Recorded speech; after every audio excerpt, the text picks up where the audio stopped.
MAME phase.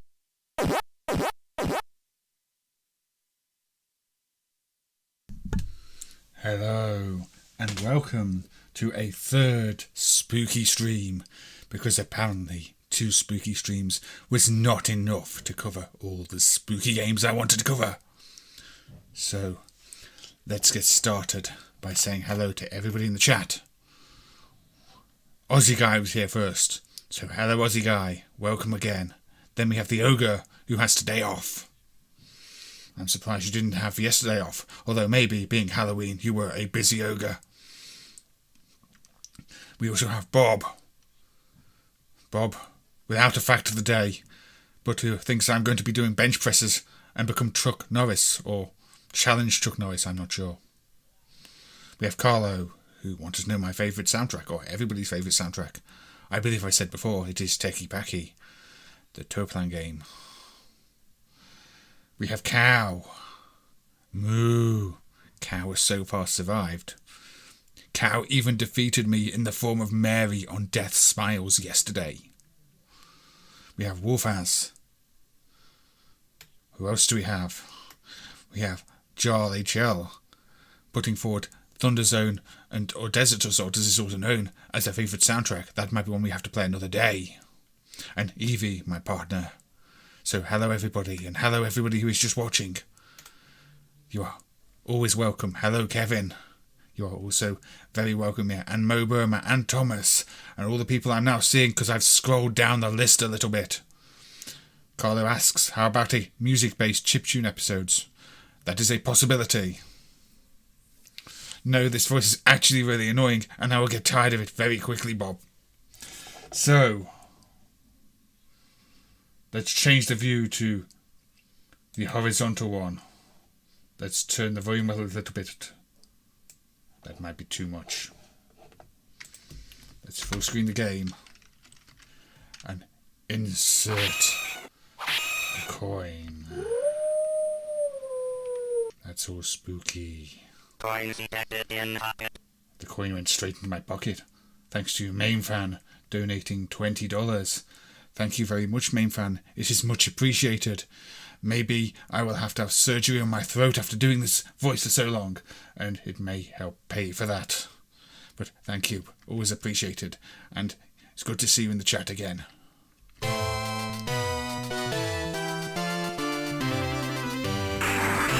So clearly this is a game all about marriage. Gone wrong.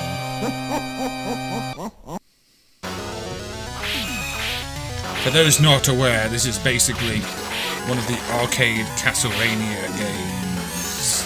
It plays just like your classic Castlevania games, only it is much more difficult, because that's exactly what Castlevania needed. A higher level of difficulty.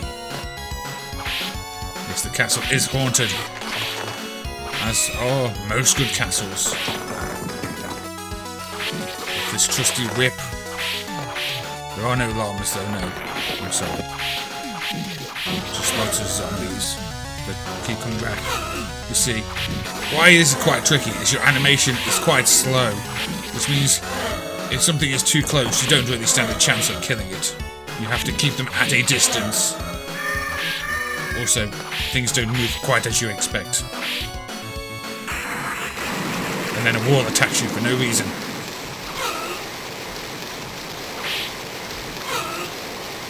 And you can't control yourself when you're jumping. Which means death and destruction and danger.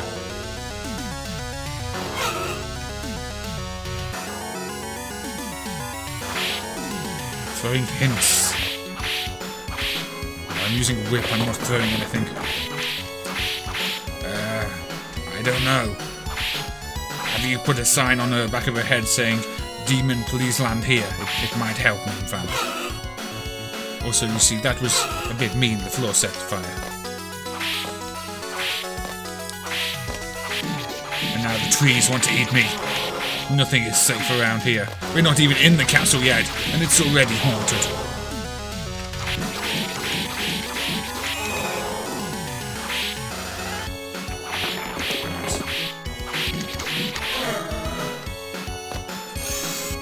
You do walk slightly faster than the zombies, which means you can gain on them to attack them, but we have to walk up the steps. I forgot that. And down them, and up them. Now, as Cow says, there is a bug in at least one version of this in MAME, where it will reset instead of letting you enter a high score name. I do wonder if that's a bug in the game that Konami fixed later. But, Somebody would have to test on real hardware.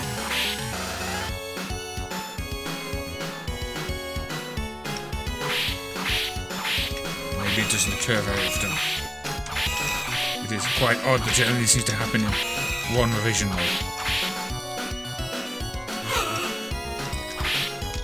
I battered my head.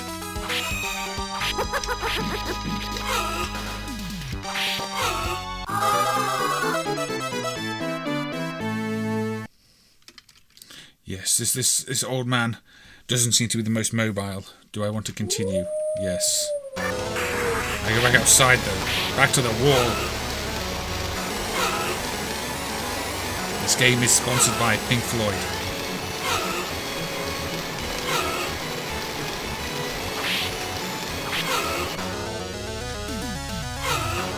So there you go. A wall takes off half my energy bar.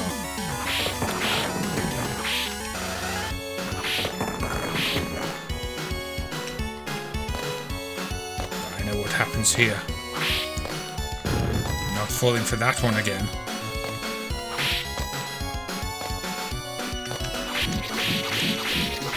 He's definitely holding something.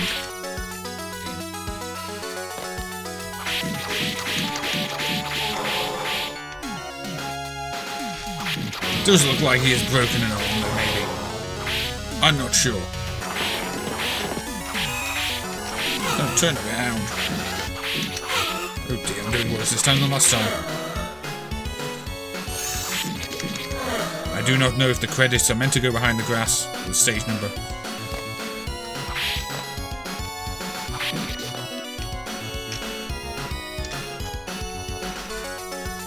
He also struggles to climb stairs. Oh yes, I have bombs. Maybe I should make use of them.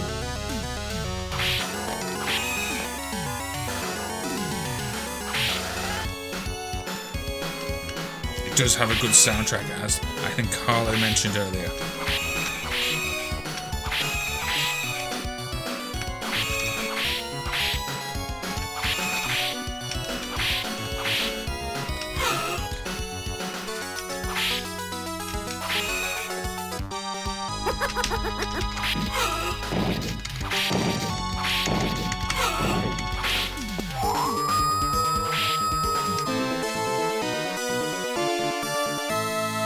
You're being censored for saying a but. Maybe you're being entirely censored. Oh. Don't throw bones at me when I'm not looking. Oh, don't do that.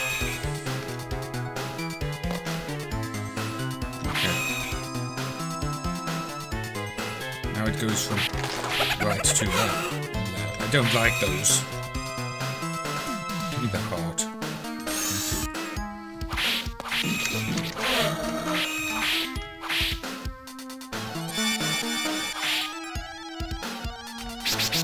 Around. They get me every time.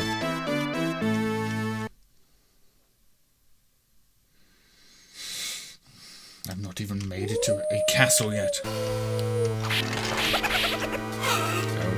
that's not the duck button, that's jump.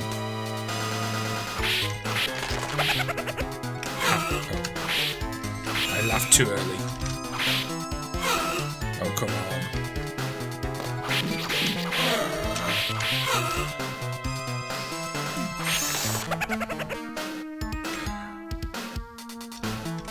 Oh, that's something.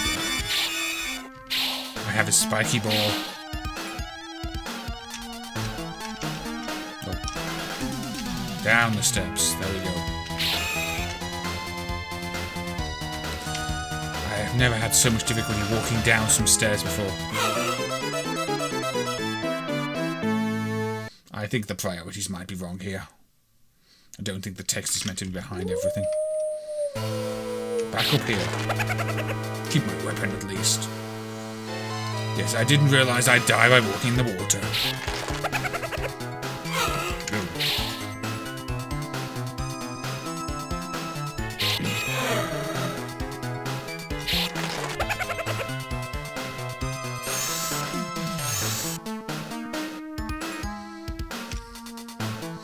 It looked nice. I wanted to swim.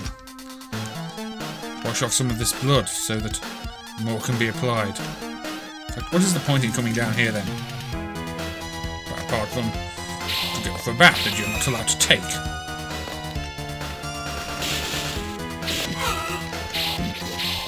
At least there's no knockback.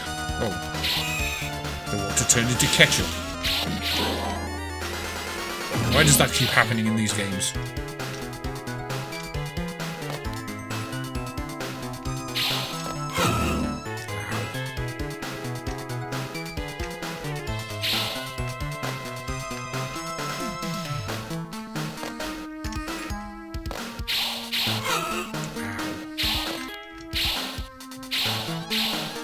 Morning Star Whip, yes.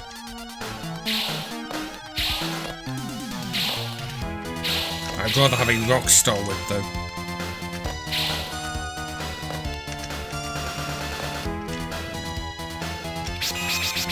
Then I could play tunes for people, some great riffs, while I beat them up. A bit like in the game Brutal Legend, if you've ever played that one. It does not run in MAME, it is on the PlayStation 3 and PC and Xbox 360.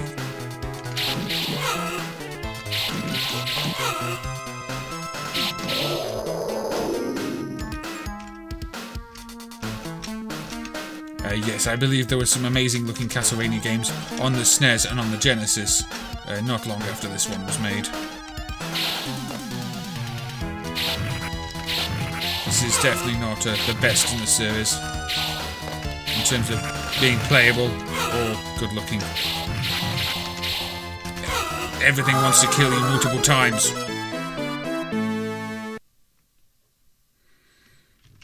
And there are checkpoints. And there's no continues at that point. Oh dear. Or something like that. Maybe you have limited continues. I think we've seen enough of that one. But yes, the X68K Castlevania game was not released long after that one, from memory. Yes, brown enemies against a brown muddy background. They are very stealthy, but they sort of respawn after you kill them, which seems to be a pattern like the skeletons that suddenly transform and fly at you, which you don't expect. It's not a natural behaviour. It just makes the game feel unfair until you've died to them several times. And even then, some of them react in different ways. I think the skeletons in the first level look the same as the second level. The ones in the first level didn't do that. Anyway.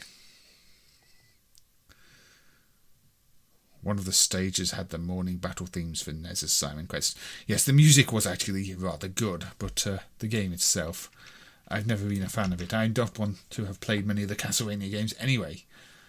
And an extra hard Castlevania is not up my street. Anyway, here is something I prepared last night. A number of people have asked me on these streams, am I going to do PC-based games?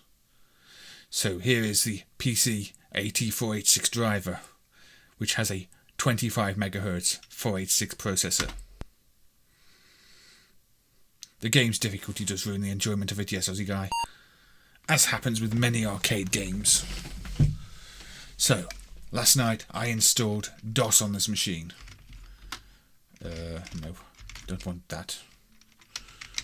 I forgot what drive I'm using. And I also installed Pinball Dreams II. You could once credit Clear Haunted Castle. That is a talent you have, Carlo. Now, Pinball Dreams II was developed by Spidersoft, not 21st Century Entertainment. And it was only on the PC, strangely. Now, the previous game we played, Pinball Mania, the other day, was also 21st Century Entertainment, and they are not as good. Was also Spidersoft, and they are not as good as 21st Century Entertainment. But this one is actually alright. And obviously, we will be playing Revenge of the Robot Warriors.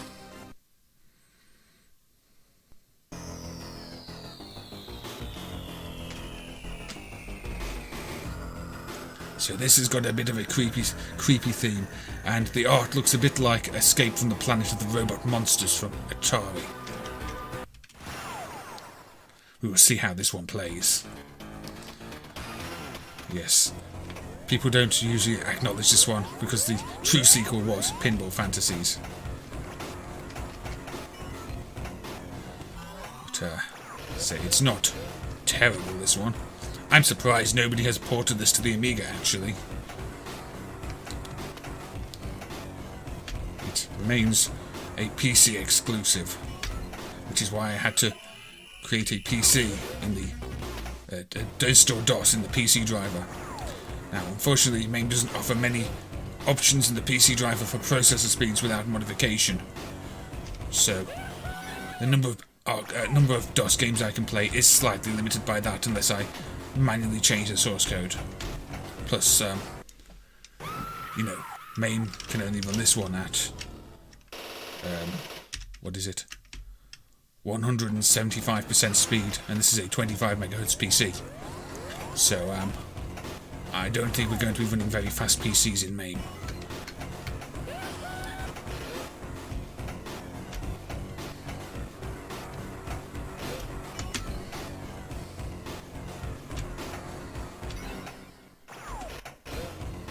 As you can see, it's gone for a slightly creepy theme. It's not as creepy as, say, the original Nightmare Table from Pinball Dreams.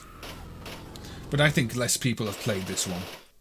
And I do like to cover oddities on these streams. Sometimes I like to think of these streams as a bit of a freak show of games.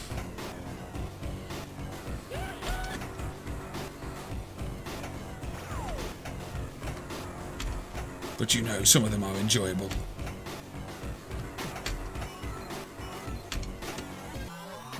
We may have a look at more pinball games in the stream too, but I am considering doing a dedicated pinball stream at some point, where I look at lots of different video pinball games.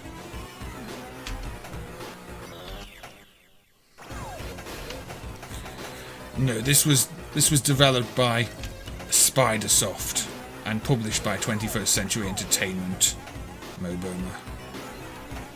It is much better than the other Spidersoft efforts, however.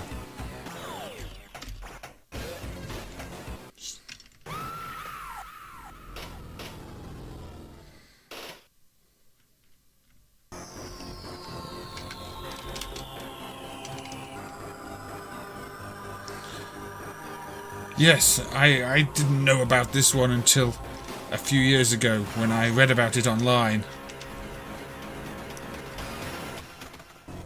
No, there are 4 tables, Bob, but this is the only one that has any kind of Halloweeny horror theme to it that I can play today. On another stream we might have a look at the other 3 tables.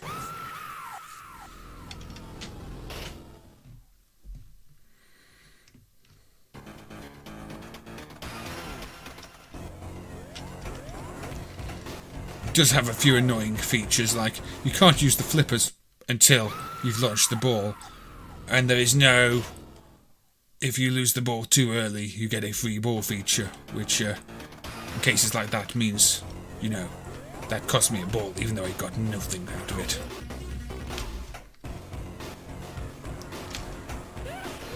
But the ball physics do not feel bad otherwise, and the flippers are responsive.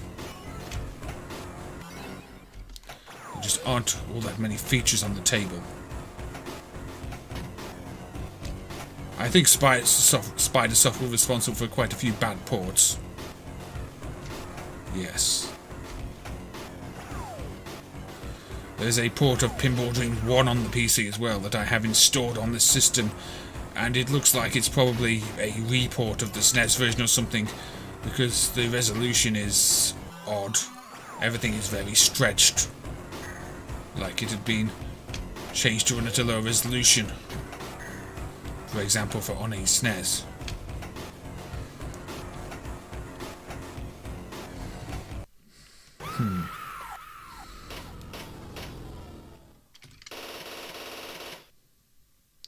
But yes, I will play a few more credits of this one, because I think it's worth looking at.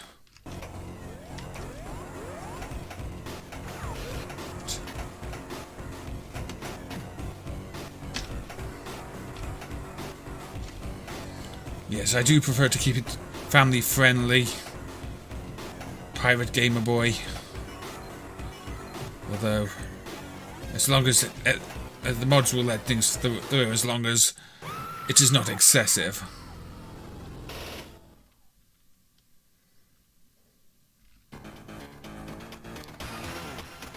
But sometimes Google or YouTube will block things before we even get to see them. It depends what words you use.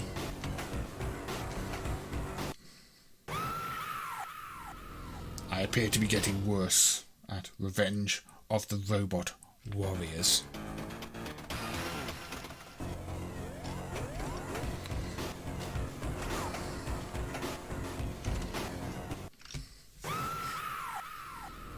Oh dear.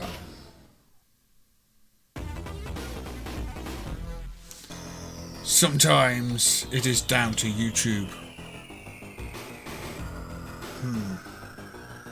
I think we will play one more credit of this. I say credit. It's not an arcade game. Although I think they should have been arcade games.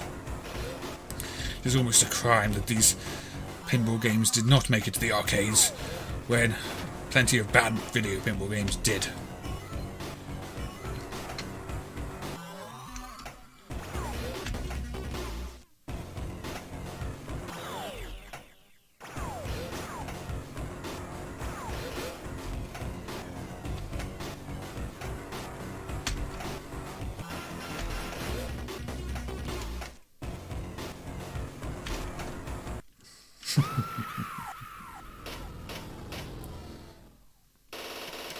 The Robot Warrior looks like German monster from the World War I propaganda. That might be what they're going for.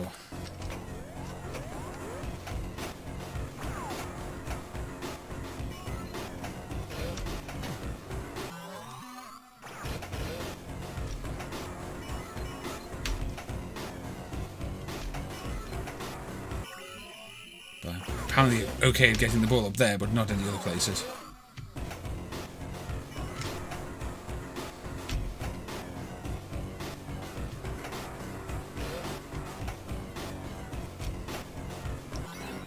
That's better. Oh, that's not clever.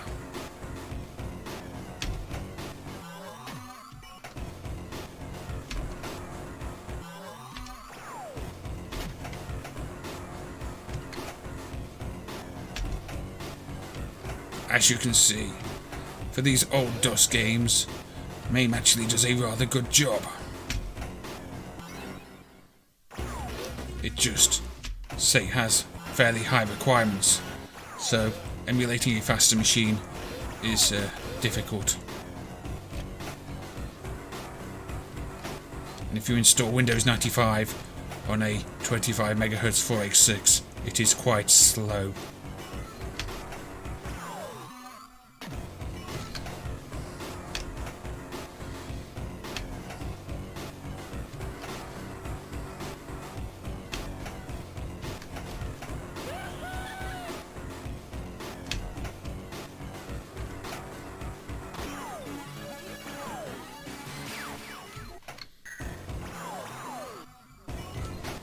Oops. I did a bit better on that ball. I think I may have one left. I do. I have my third and final ball, which lasted a long time. It does sound like an Amiga. They've done a good job of the sound. It actually sounds alright, even if you don't have a proper sound card installed. But I put in a Sound Blaster 16, which might be one of the reasons it runs a bit slow. Machine information. A whole bunch of things running here, you see. Yes, this was Pinball Dreams II. At least one of the tables from it. As you can see, there are other tables. There is Neptune, Safari, and Stoltern. But we will not be looking at those today. Yes, I think it's playing mod, and we'll play it in software via the internal speaker or the Sound Blaster. There are mod files in the folder. Yes, it would have been nice to see more video pinball arcades, especially as real machines are quite rare and expensive. So, where shall we go now? I think we should probably go with the game that very much reminded me of, which was Escape from the Planet of the Robot Monsters. You own a pretty rare NTSC copy of Pinball Dreams on the Amiga. Yes, I imagine that would be quite rare. I don't think the Amiga was quite as popular over there, was it? But you see, I'm quite reminded of the art on that title screen in the previous game. Yes, I think it might be in the software list, I'm not sure. But here we have a sort of cartoony strip intro.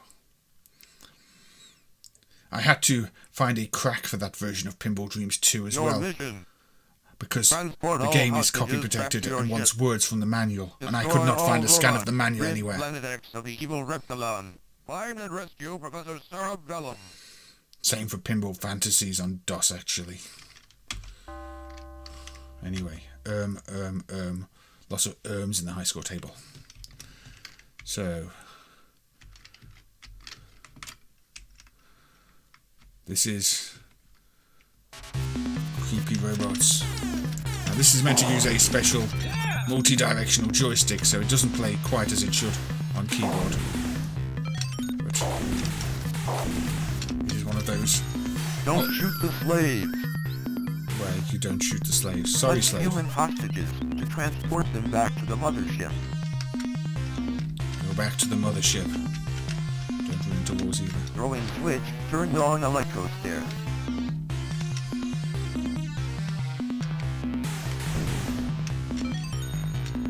Let's go up the electro stairs. Maybe we should all call escalators electro stairs in the future. Keep moving so orb's tracking sensors don't detect you. You've been detected. It's kind of like Gauntlet, but with robots and isometric presentation.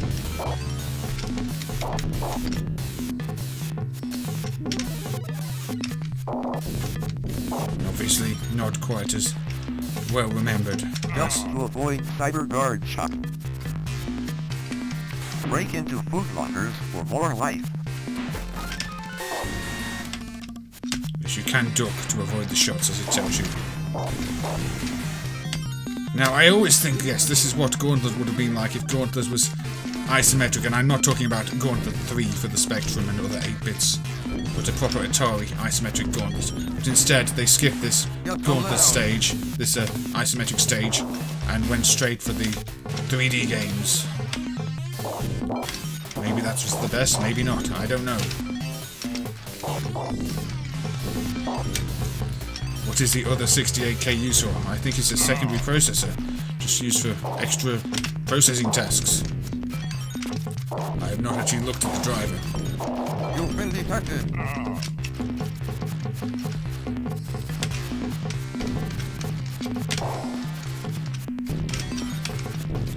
Without the proper joystick, it's very difficult to aim at things.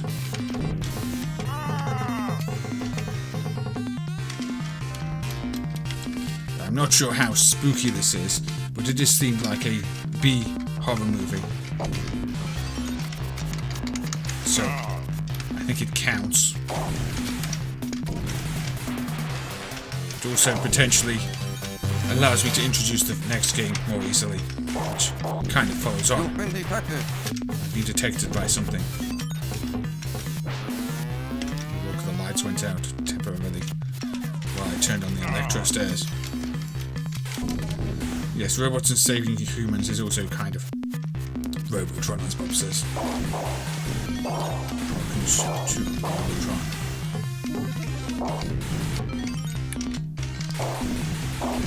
It is just one of those games that, without the proper controls, you would never quite fully experience and enjoy properly. Uh-oh. Whoa. Tap jump. Well, apparently I jumped back up, and then I died. I think Moonwalker is a better isometric game with robots, because you become the robot. There's isometric gauntlet or 2.5D gauntlet. I think I killed a hostage. I was too busy looking at the food and got shot from behind. Story of my life.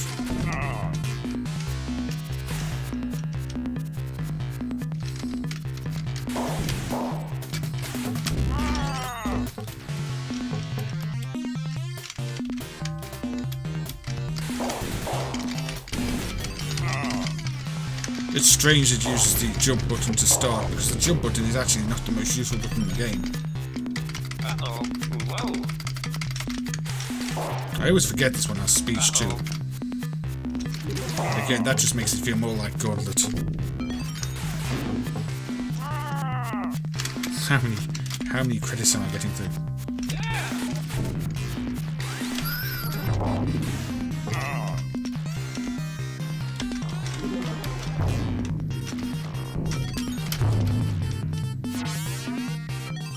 Portomatic.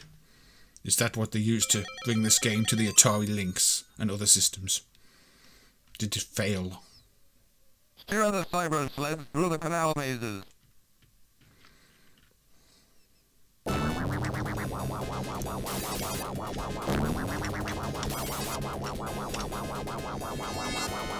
it wants to be Saxon. Ow.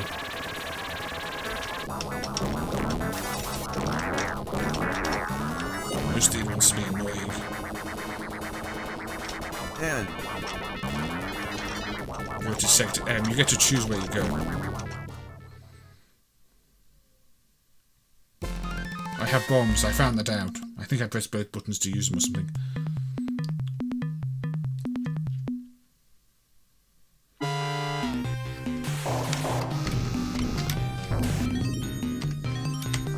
Press some buttons to use them. Beware of low shots from drone carts. Yes, it does have that 1950 vibe. Again, I think that's kind of what I was getting from the Pinball Dreams II table as well. And as also mentioned, a bit of war propaganda. I think I have to duck to kill these ones because they're on the floor.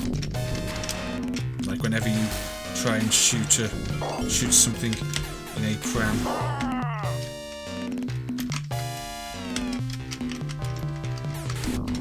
Don't think we'll play too much of this one anyway. It's not really a game I'm overly fond of. Uh-oh. I just thought I'd show it because it kind of linked into the previous one and the next one. The next game is a little more creepy. So that was Escape from the Planet of the Robot Monsters.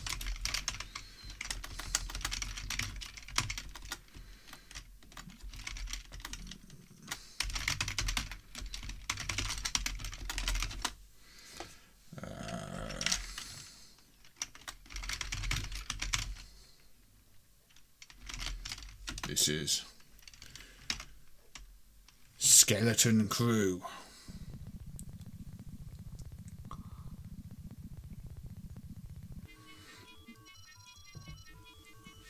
My core design. I possibly have. I spent a lot of money on that game. Virtual money, thankfully. But which player do I want to be? I'll be spine or rib. I'll be rib. Yes, it's a very B-movie game. It's just not the best playing game. The controls are a bit unresponsive, and the animation, I don't know, I've never really enjoyed it.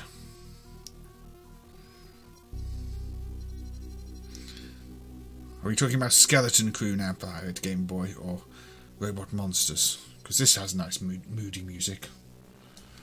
In fact, we should probably turn it up a little bit because the Mega Drive sound is quite quiet in MAME.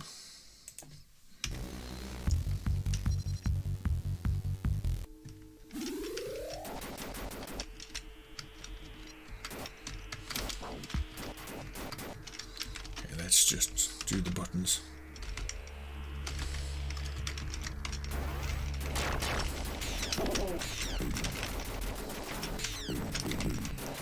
You see, this is a bit like that game, but smoother, and you lock your shooting direction and then can slide around and shoot in that direction.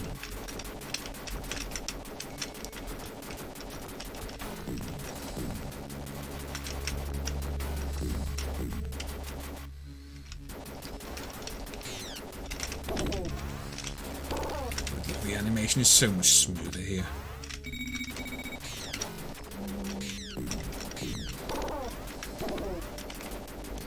This over the Amiga version. I imagine this runs smoother than the Amiga version.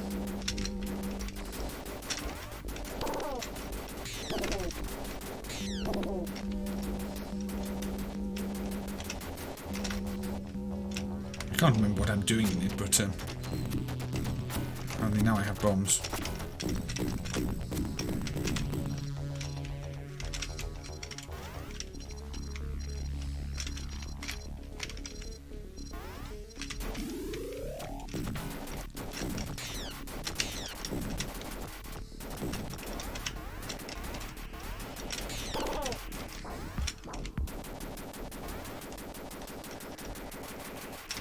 What am I doing in this?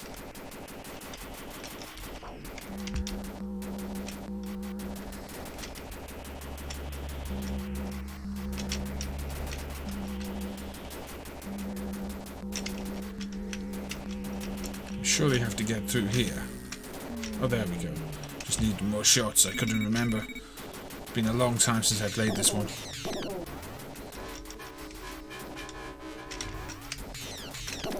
Yes, most of these games are getting expensive now. It's just the way the market is.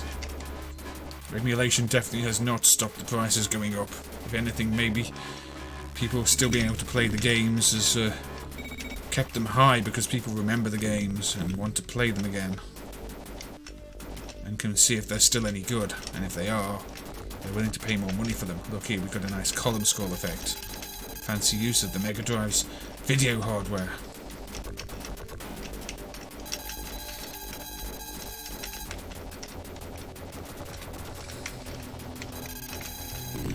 Yes, you can rotate with the other buttons. Oh dear, I died again. The game exposed a hardware fault on your Amiga. What fault was that? Mo Burma.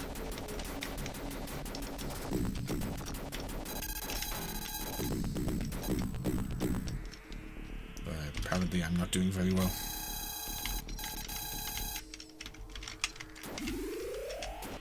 Well, that's not a good place to shoot.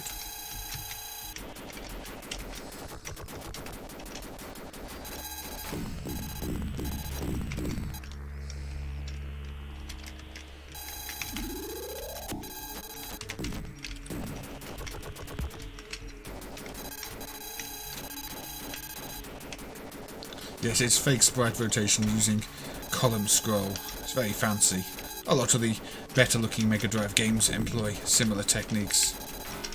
Works very well.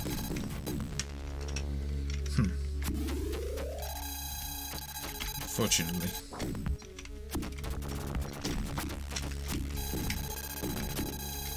This is not the weapon I want to use.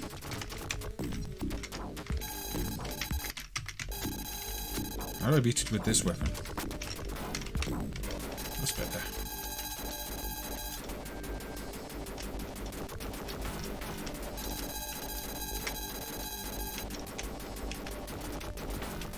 It takes too many shots though.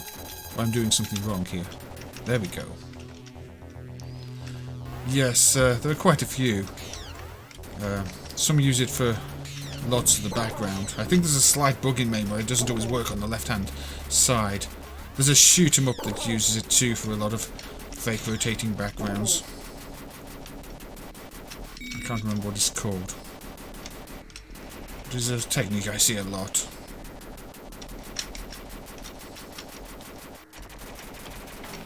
Let's see. This definitely has more of a horror vibe to it with the general graphical style. It's still a futuristic robot space setting, but more horror overtones, undertones, or whatever you want to, whatever type of tones you want the tones to be.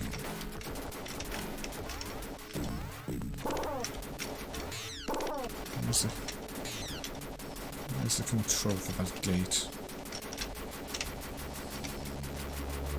It's over here.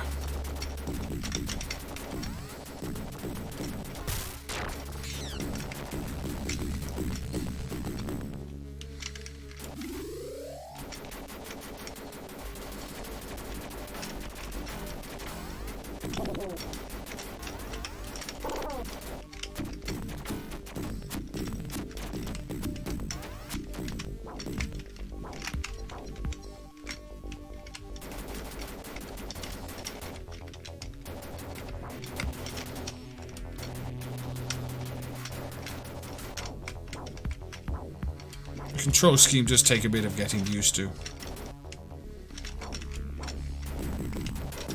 Clearly I have to do something else to get in here. Oh no, I have to shoot it. There we go.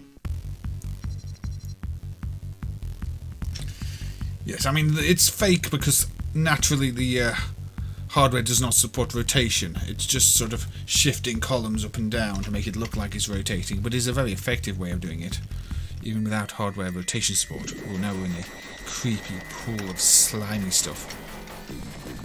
It's another... this is an elevator stage, isn't it?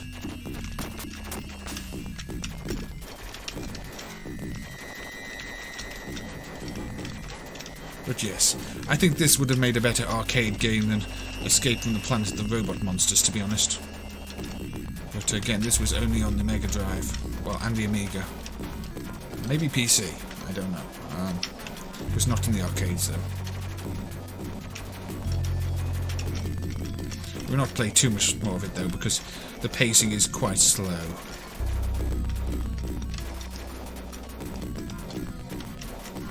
It is a good-looking game. Very atmospheric. Kind of creepy. And it has skeleton in the name. Anyway, yes, that was a little bit of Skeleton Crew. Yes, it's a good fun one. Maybe not the spookiest, but nevertheless a good fun game. Now we'll stick with the Mega Drive, the Genesis. And we'll have a look at one of my personal favourites, in fact. One that really deserves a modern version where you can chuck your head around. Because it stars Chuck the Head.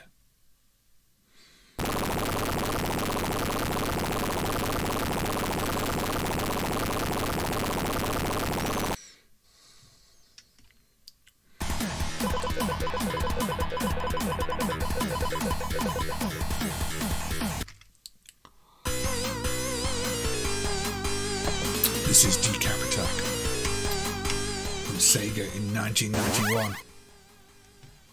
Yes, Skeleton Crew could have made very good use of the creepy-crawlies style sticky, you are correct there, Aussie guy. The controls did let it down a bit there. I don't know if it's one of those that supports the 6-button pad actually, that might have made it a bit easier.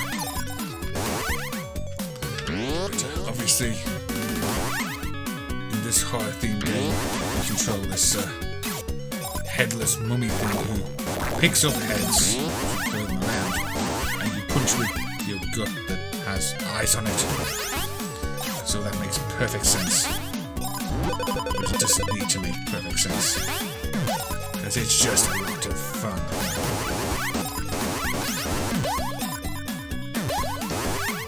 That's the wrong button. You had this as a kid, yes. I can't remember if I owned this. I might have just rented this a lot of times and really enjoyed it and wanted it, and then somehow never bought it. There are quite a few games like that.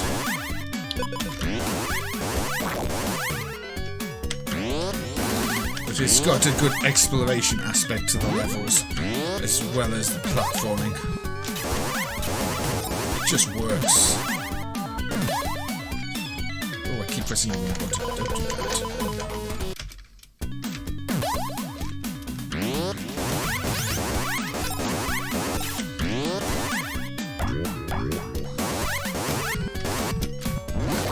Hover in the air by pressing this button, which is handy. Oh, it's good control. Just click your legs together and hover. This is actually a reskin of a game that was entirely lacking in the horror theme. But I think the reskin makes this one such a good game. Sega did good, and then Sega didn't do anything else with the IP, so Sega did bad. The original game is Magical Hat something, I can't remember the exact title, and there's also Psycho Fox on the Master System, which is a very similar game engine.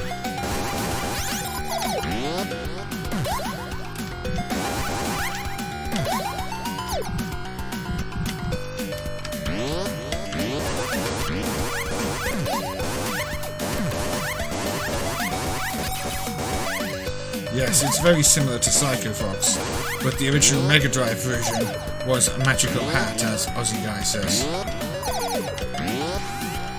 There are some level changes as well between the versions, so it's not a straight reskin, but it is very, very similar. But, one of the best platform games of the 16-bit era, I feel.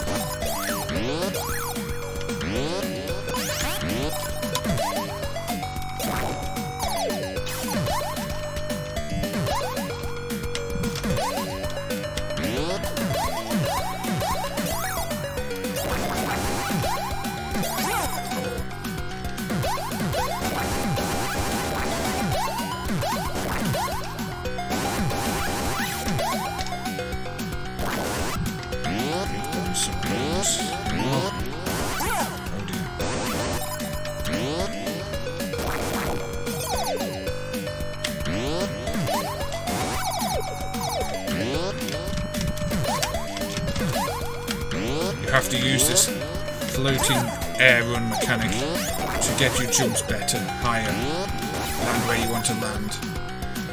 There we go. Yes, the music is very good in this. The original is kind of forgettable. I think that's what makes DecapAtack so special. It takes a game that was just okay and turns it into something that is actually memorable and enjoyable and makes you want to come back and play it again and again. Now, we do have all these potions that I've not been using.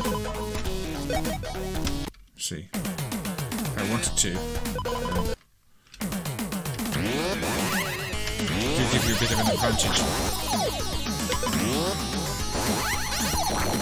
I forget I've got them sometimes.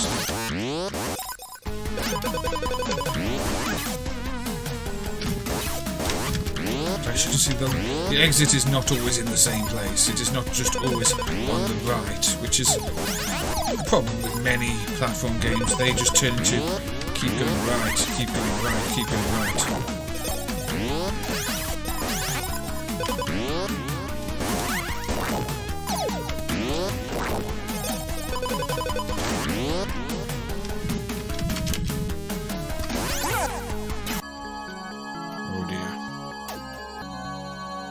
DecapAtack is awesome for NES, yes.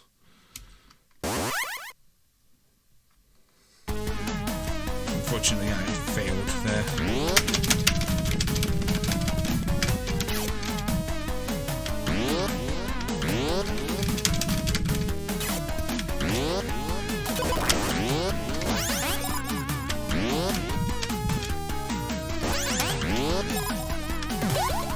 think the level design is excellent too. So many platform games just have poor level design. As I said, it's just there's so many different paths you can take, so many different levels you can be on. Every little bit is distinct, and it gets the whole background scrolling thing correct. So many platform games don't move the background at all, and it makes it much harder to judge your jumps if the background is smooth.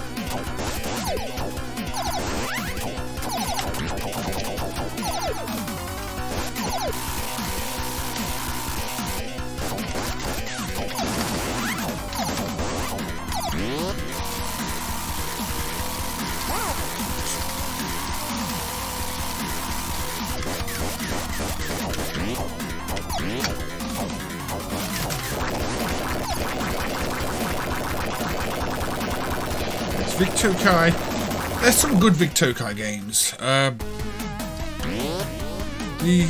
one that's a bit like Sonic, Time Dominator, I enjoy too. I think that's a Vic Tokai one.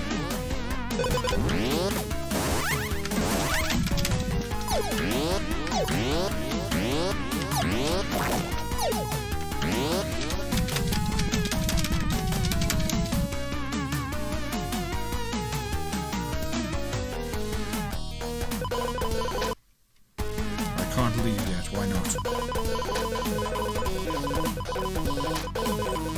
See, we've got to find something, so it's not even straight exit the level, you have to look for items. Sonic 1 on the Master System has a similar mechanic with the Chaos Emeralds.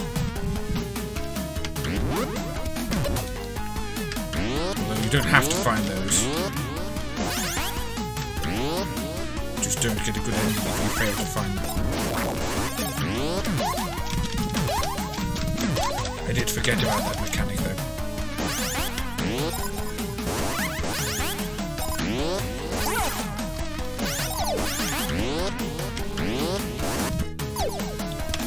Where is it hidden? Oh, that's bad. Socket was called Time Grenade, yes, that's all.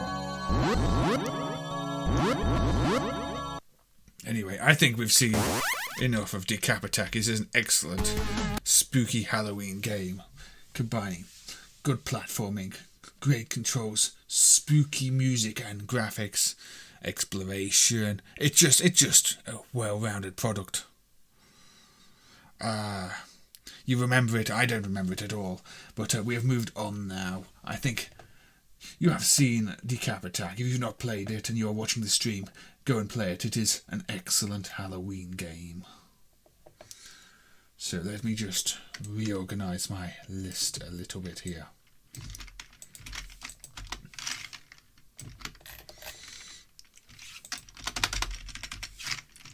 Because apparently I've not been doing a very good job of that. Pardon me.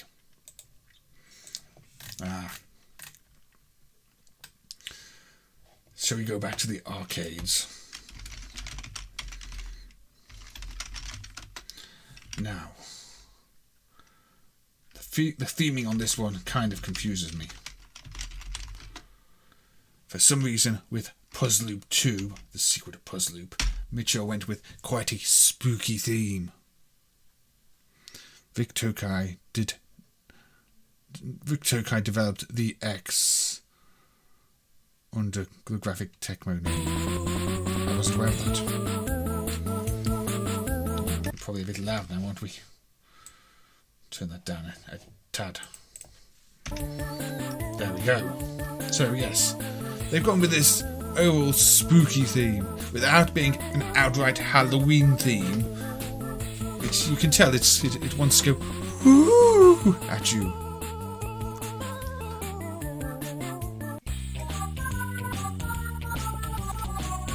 This is, of course, a puzzle game.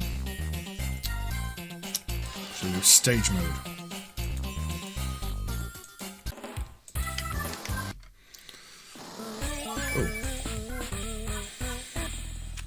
Oh.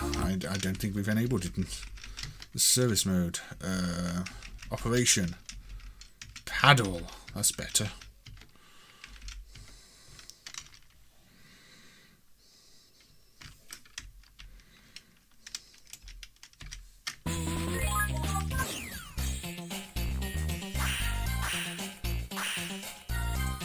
Let's play the power mode. There's lots of extra modes and things in this. Pumpkins in the background, normal mode. When you hit the power ball, the colour changes. I don't know how to play this mode. Okay, just match the power balls. Okay. Friday Night is a pretty fun horror film. I cannot remember. I think I probably watched Friday Night. It sounds familiar.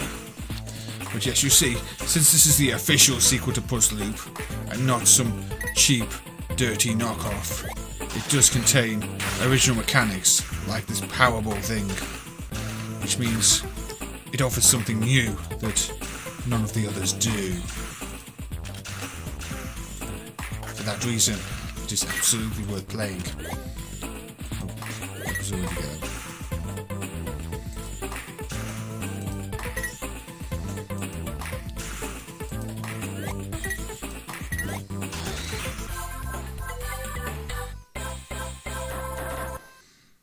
Victor Kai only ever made two names under the graphic techno name, Taxi Driver and the X. I tried playing Taxi Driver. I could not understand what I was meant to be doing. That was a very confusing game. I thought it was going to be a bit like Crazy Taxi, but I could not work it out.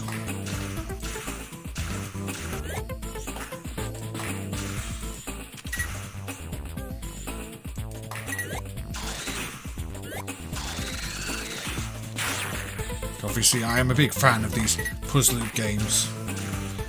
And this one, on Capcom CPS2 hardware, of all platforms, is an excellent addition to the service. And maybe a little overlooked against the other games in the CPS2 library. Because the CPS2 mainly appeals to fighting game fans. Maybe not so much puzzle game fans. That was not clever. That was a waste of power balls.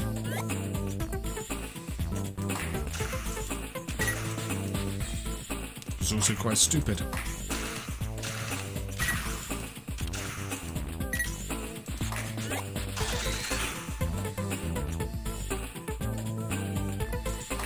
Nothing I can do with that one.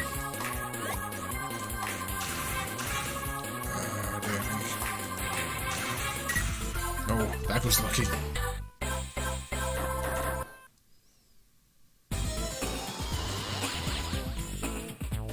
CPS2 is your favourite arcade system, Mr. Outheaven. I personally think, maybe I prefer CPS1 for some of the game variety. We have games like Ghouls and Ghosts on CPS1 and Strider. CPS2 didn't really have anything to rival those. It was a fine platform for fighting games, but it did lack some variety, I always felt. Which was a shame.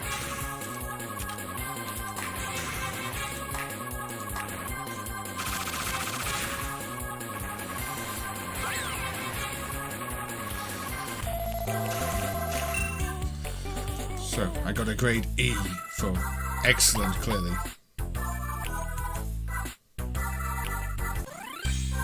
Yes, Kamikaze Cab is much better.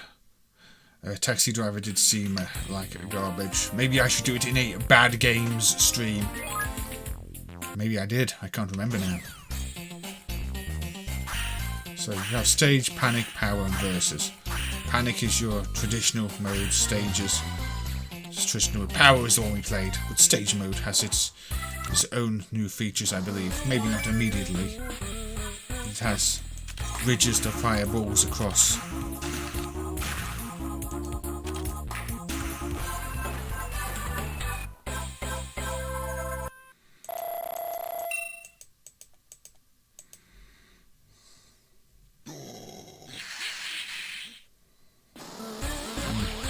Well, these whirlwinds are in other games too, but again, it's introducing the features slowly. Now, yes, if you didn't notice at the start when I fired this up, I selected these spinner controls because these games always play much better with a spinner, and this version does support such a device. So, have the opportunity to use a spinner, make sure to use a spinner. Jaleco gem.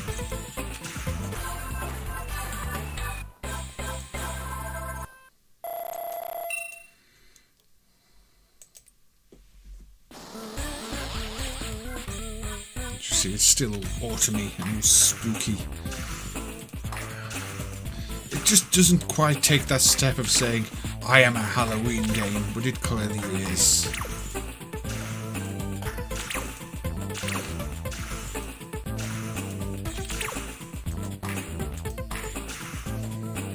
It's not like Death Smiles where they have Halloween banners in the background, just so you can be absolutely sure.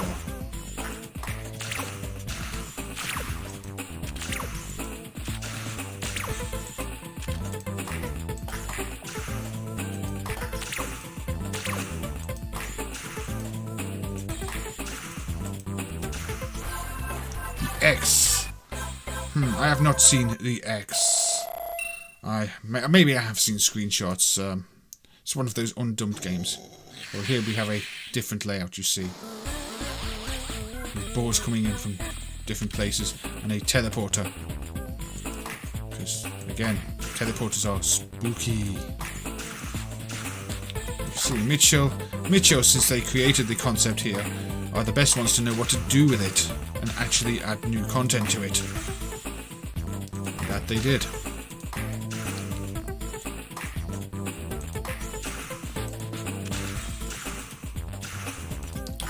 Sadly, I think this is a fairly obscure game, even being on the CPS system.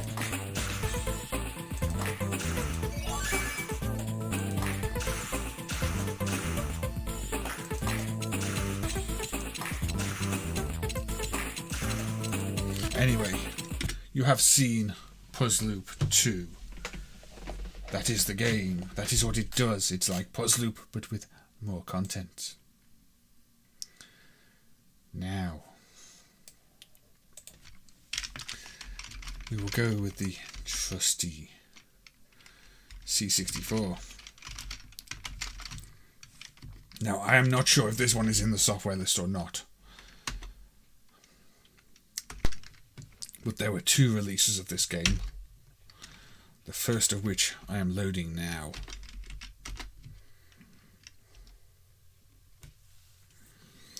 The flyer is there. I will have to check out the flyer after the stream. So this is Chiller. This was released on the Spectrum and the C64 and the Amstrad. The Amstrad version is notorious and infamous and generally well known for being incomplete.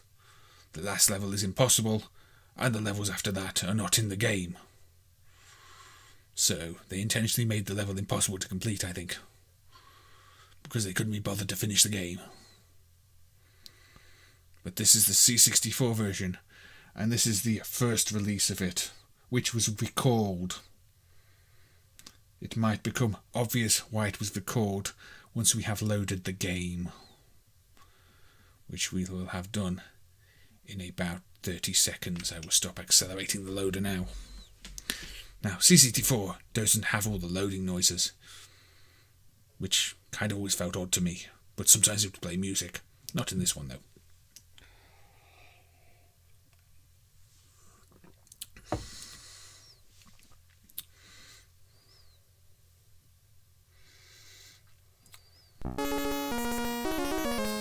It jumps straight into the game. No title screen.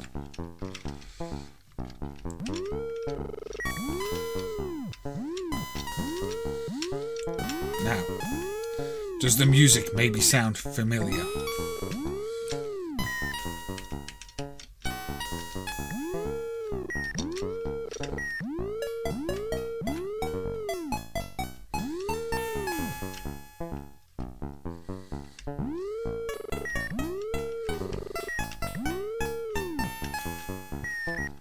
Don't get the bad mushrooms.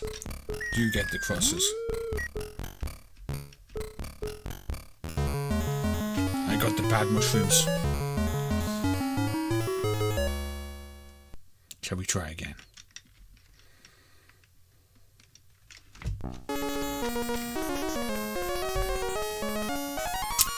no, this is an entirely different game. We may look at a port of Exodus Chiller, though. One that you told me about on the previous stream. Yes, avoid mushrooms. Or not Mario. Also avoid spiders. Definitely avoid spiders. They do a lot of damage.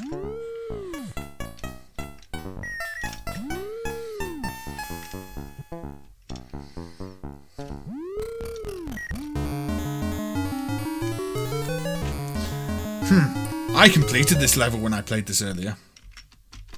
It's not that hard. But yes, I think Thomas has worked out why this version of the game got recalled from the market. It was reissued.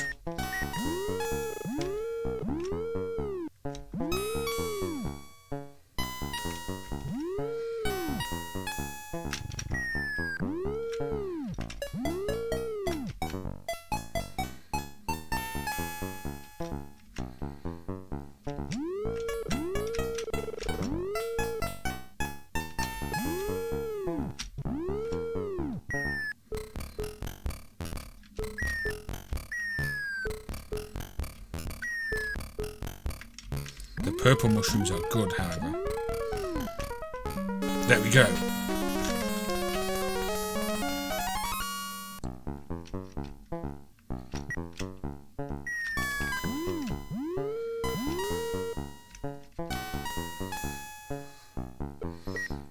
I like how the first level is basically the background of this level.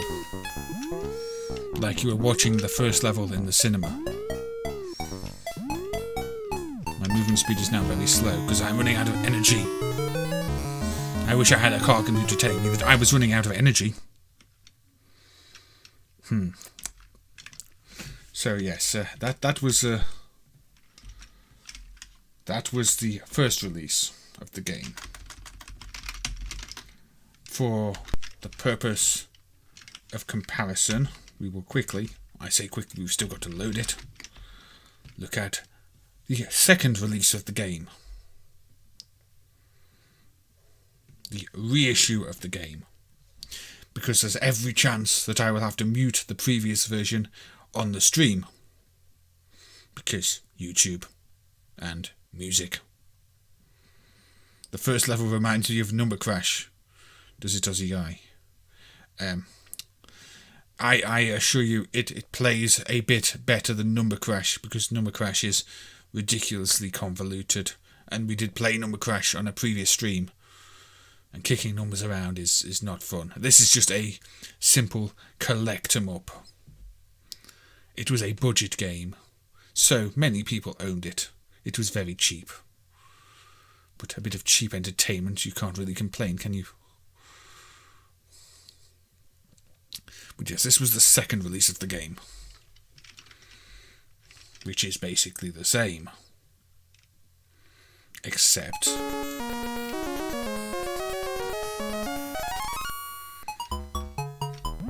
now has a rather different soundtrack.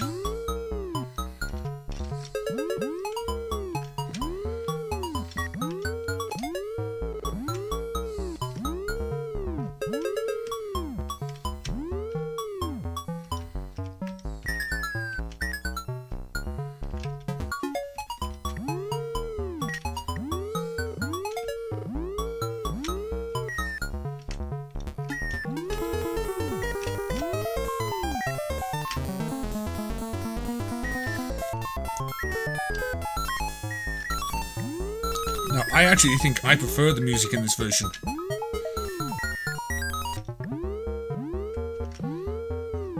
They could have so easily just reissued it with no music.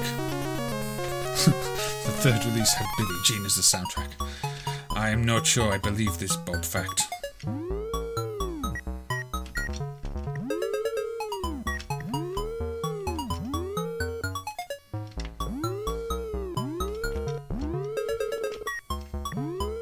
This does suffer from that issue where sometimes good pickups are quite difficult to pick up. It's alright having generous, hitboxes that do not kill you on enemies, but you should always have hitboxes that make it easier to pick up good objects. Unless there is a legitimate reason for wanting to avoid those objects. But when you've got to pick them up to complete the level, it's better if you can just pick them up. Any seasoned shoot-'em-up player will tell you, however, that there are many times when you may want to not pick up power-ups. However, we're not dealing with power-ups here, we're dealing with items needed to finish a stage.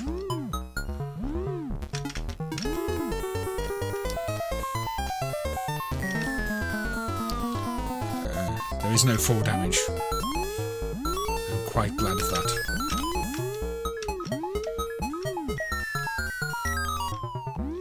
Unfortunately, we are running out of energy. There we go. Game over.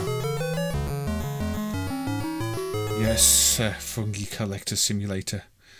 But you're only meant to collect the good ones. Well, that's pretty much like real mushrooms. There are no magic mushrooms, though. None of them produce psychedelic effects on the screen, which would have been a nice touch. But that was chiller.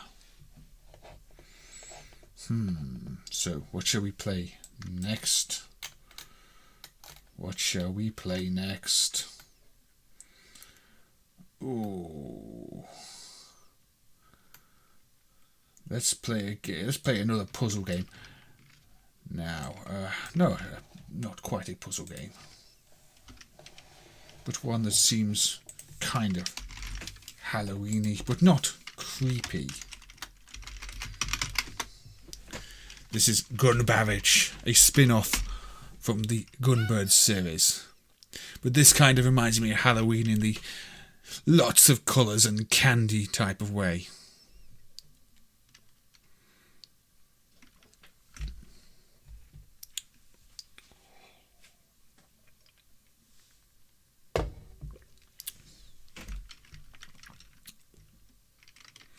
So there we go. But we do have Witchy on her broomstick, so we will pick her.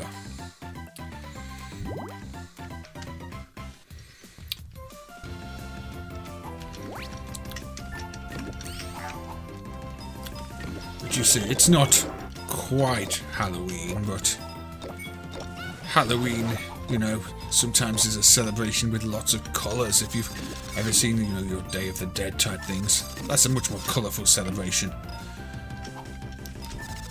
So, I quite like this one, and with our witchy character, it kind of fits.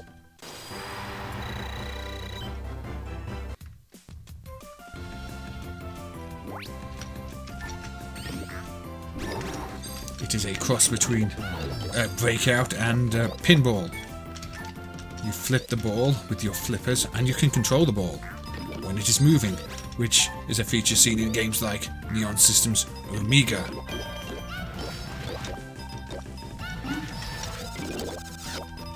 It just makes for a Breakout type game where you can clear the levels nice and quickly. Yes, it is quite similar to Gox as well. Gox is another one that is on my list for the visual style it presents. Not necessarily a spooky game, but one with a certain visual style. One could maybe call it a gothic style of art.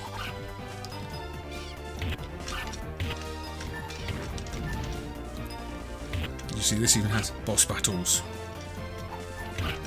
We will not spend too long on this, but I do like to play it occasionally.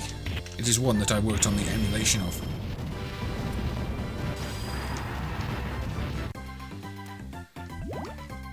Magic mirrors. Candy houses. You see why. I mean, it's maybe a little more Christmassy here, but it's still a candy house.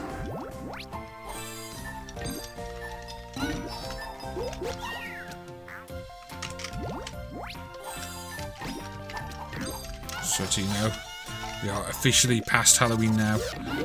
We are entering that period where it starts to be considered Christmas, where everywhere will be selling their Christmas stock. The spooky season is apparently over.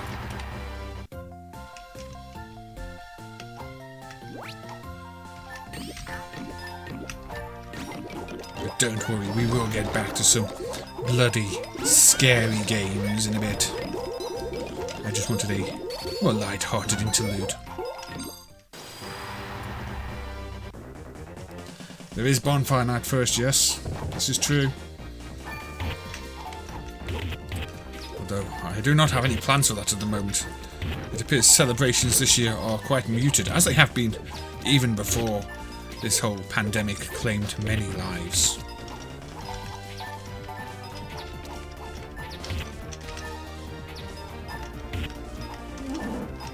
Now it's a scary...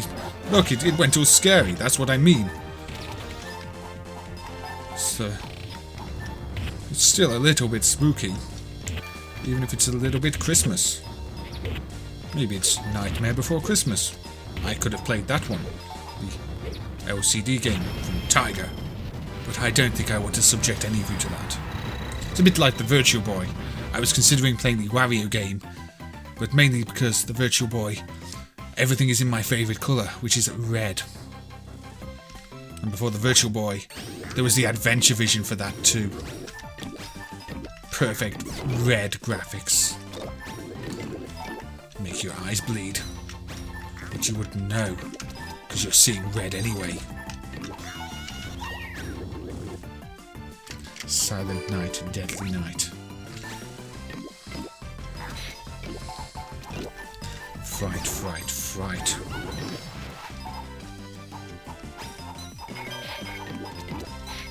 I am reading what you said, Bob. Although you didn't say fright, fright, fright. Or sleep tight, tight, tight. Because the bedbugs will bite, bite, bite. Stop teleporting my ball around. At least we have more pumpkins here, look.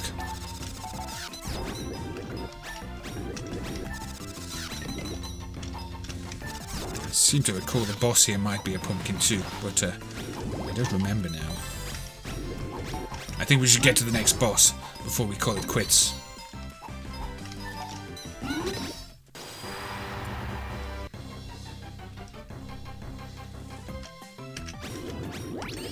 It's a terrible 80s film with Santa in a slasher suit. Yes, those were a thing. Those probably still are a thing. People do like to put that type of twist in their horror movies.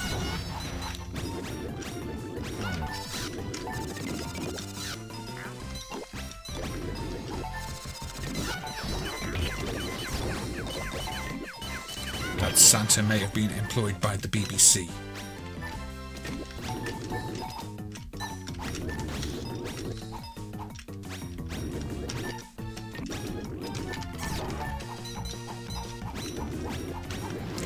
I'm not saying the BBC employ terrible people, but you know, sometimes they do.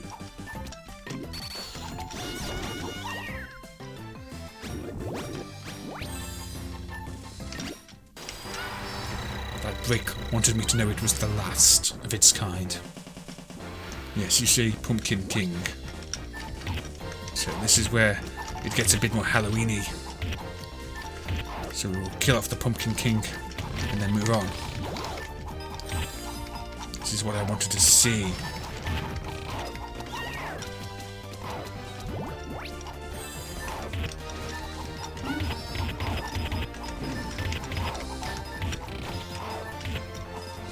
Traces. Trances? I think I might have seen that one. Trances.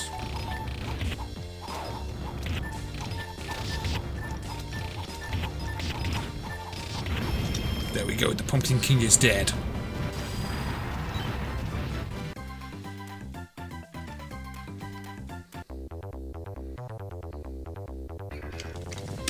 There we go.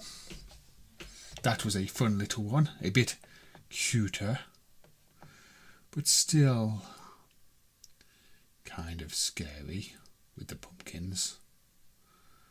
So, where shall we go next? Right, I think we should... Ah, yes. On the previous stream, we looked at an Amiga game. It was called AttackAttack The Return. The original version of AttackAttack was on the Atari 8-bits. Now, this is a little less gruesome and a little less bloody, but it does still feature you losing your head. So,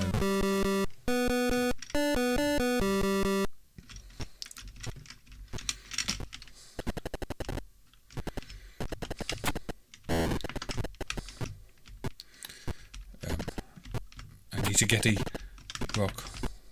Oh, not there. I need to become good at this game. But you see, this is the original AttackAttack. All the versions on the Amiga are called The Return because it was meant as an unofficial sequel to this game.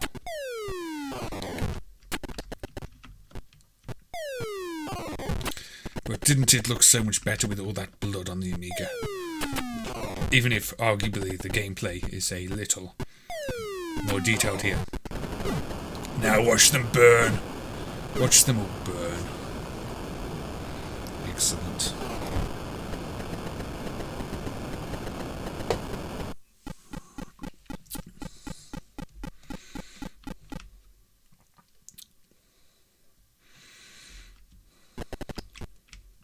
This even has bosses. This was also on the C64, but I read that this was the better version. Now, you do have to avoid the arrows. The battlements protect you.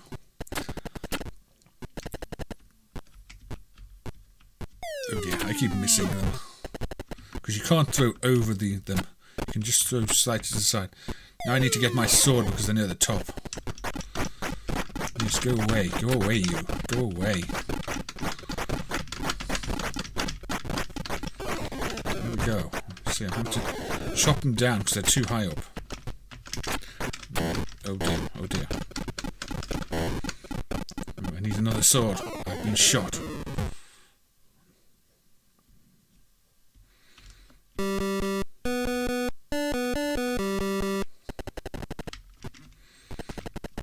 But this does have some big, ugly enemies. Not just these orcs trying to climb up their ladders. There is some momentum on the controls, which can throw you off. There we go. Take your ladder away. Go away. I don't want your ladders here. So that's what happens if you try and do it too close. You get stunned. I missed.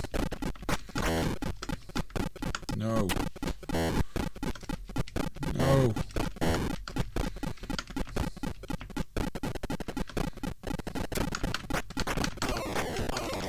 I lost my head again. I'm not even getting to the bosses. But yes, any game with decapitations clearly counts for a Halloween stream, does it not? Because there's nothing quite more gruesome than losing your head. Thank you, David Tennyton, for subscribing. If you're in the chat, feel free to say hello. This is AttackAttack for the Atari 8-bits. A classic game. I think I just had to take an arrow out of my head as well.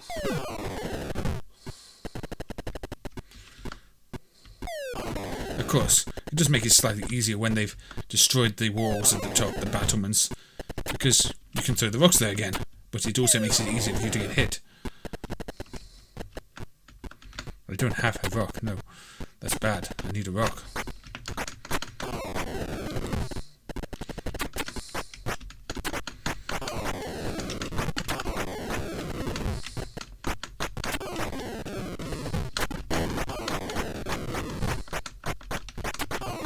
Get this. No. If you get the shallows, the oil, you can get rid of them quickly, but you have to get them off the wall first. There we go. Can I get it now? Get it now. Get it now. Oh, no, I can't get it. No, I'm going to fail. They've got me.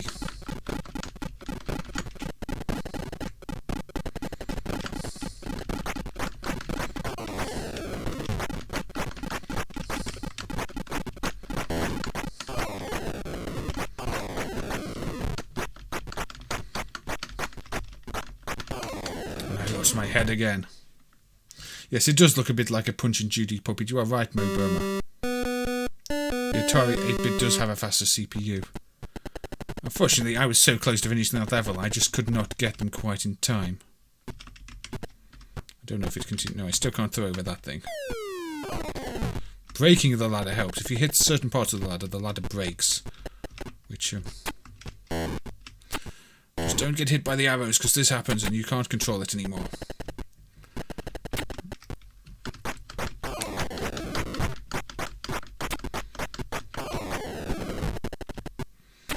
Now we're still on swords. Now we get our rocks back. Now I would like to... Oh, I've got nothing in my hands. I've still got nothing in my hands. This is bad.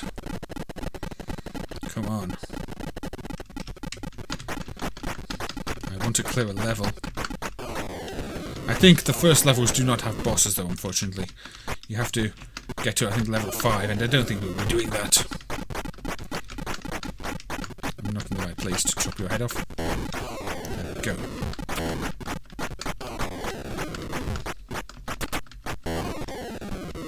No.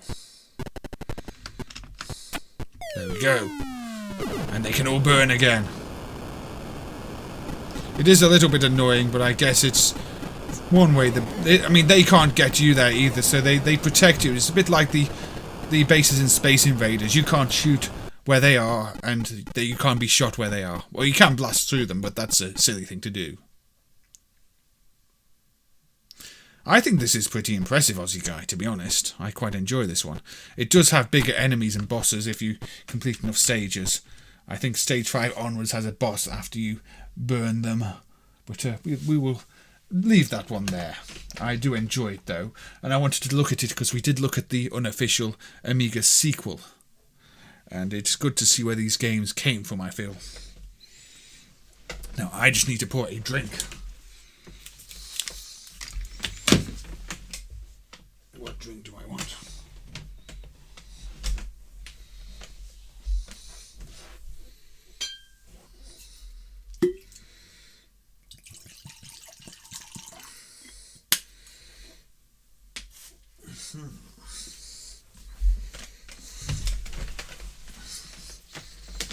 Oh dear. I really should keep my drinks within arm's reach. Now we have a can of Coke. Not a can of Monster. There we go. That's better. Right. Okay.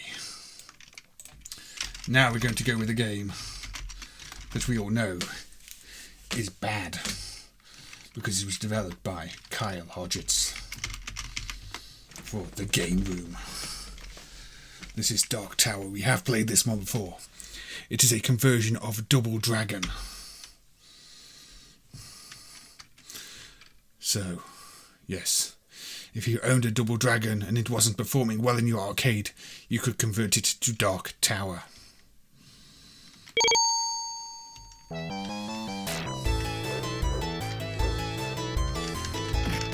Where we bang and we bang these clubs with Double Dragon music and sound effects, because Kyle didn't do his own stuff. But I think it's Double Dragon sound effects. Maybe he did the music, I can't remember.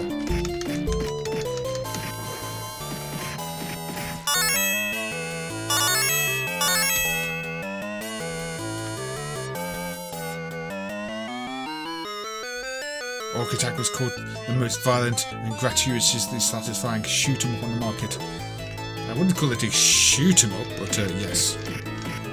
It's more a game that rocks.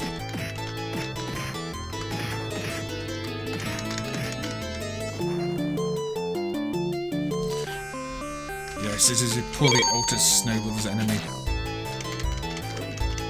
It's a Snow Brothers type game, but with no depth of the gameplay mechanics. You just club things, and that's it. And then they fire off in that direction. They don't roll around like nice fancy snowballs. I mean, it's not Kyle's worst game, but you're not going to decide to play this over Double Dragon or Snow Brothers.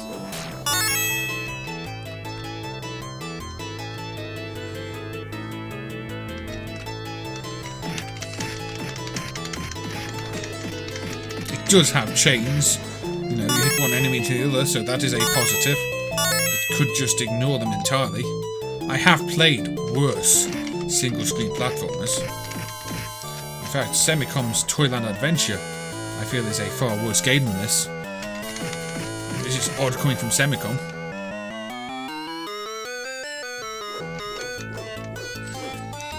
Why would they convert their games? Because sometimes games just stop performing. I mean, Double Dragon is regarded as a classic game now, but I think arcades of the time, after it had had its run, it was no longer making any money. So why not put another cheap game on the same board and see if it does better? I mean, it probably didn't do better, but it's cheaper than buying a new game. That was Kyle's entire market. Why do people buy cheap junk these days?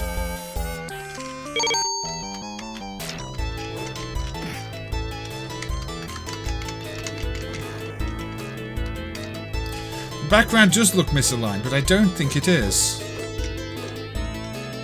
I don't know, I've never seen an original one running. But it is just running on Double Dragon hardware, and the Double Dragon backgrounds are not misaligned, so I think this might just be how it is. This is just a frustrating game though.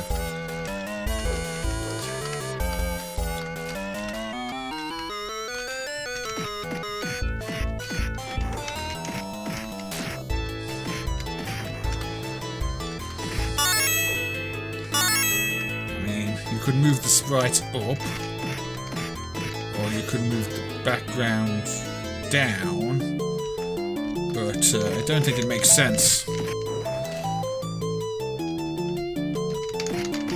Maybe if somebody is running this on a Double Dragon board, they could tell us. However, I don't think anybody is still running this on a Double Dragon board.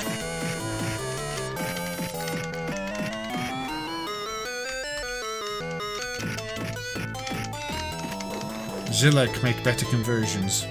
Some of the Zilek games are not very good though. There's that Asteroids one, is it called Vortex? Which is very disappointing.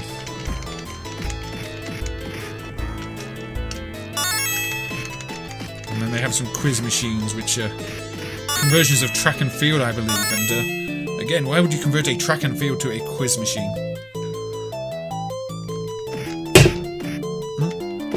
Sorry.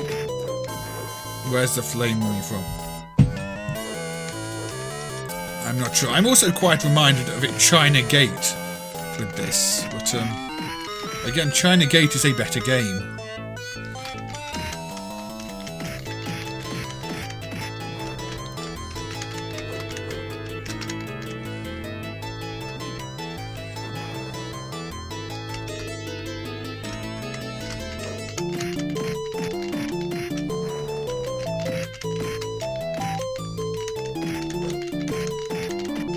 But it is better than Master of Kin or Alpha 1, some of Kyle's other greatest hits. Oh look, that was quite a good clear. You can get bonus items, you see. There are nice touches like bonus items for clearing all the enemies at once. It's not entirely lacking in depth, it's just not very good.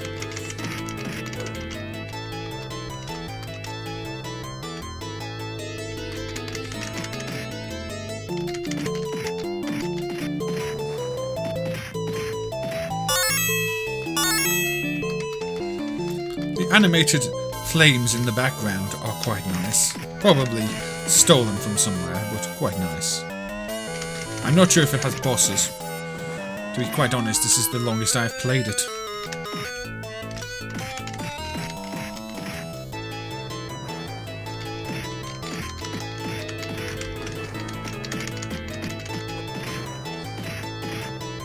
Reactor, that is quite a good game, actually, isn't it?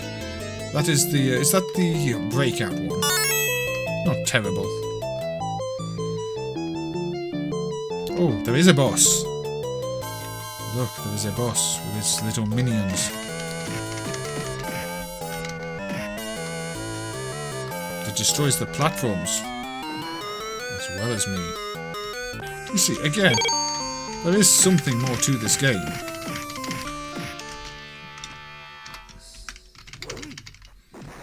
I don't like the way you have to restart each level when you die, though. When you game over. Continue.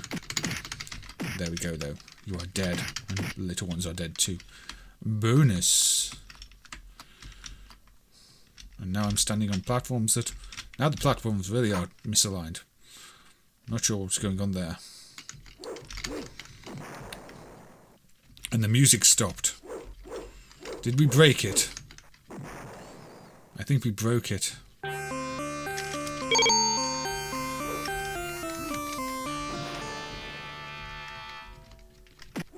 Or is there just no music anymore?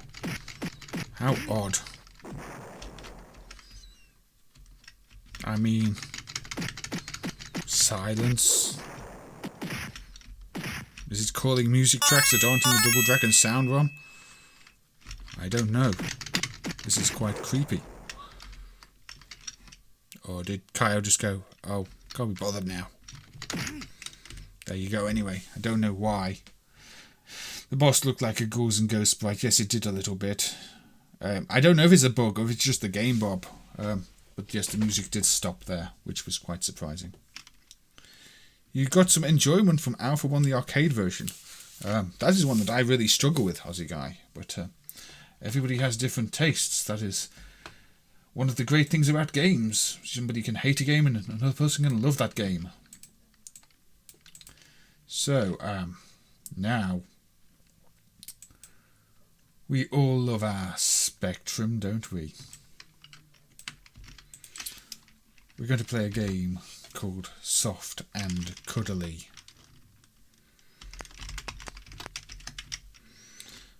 I'm also going to turn the volume down a little bit because I think these loading noises will be loud. And the sound effects on this probably unpleasant.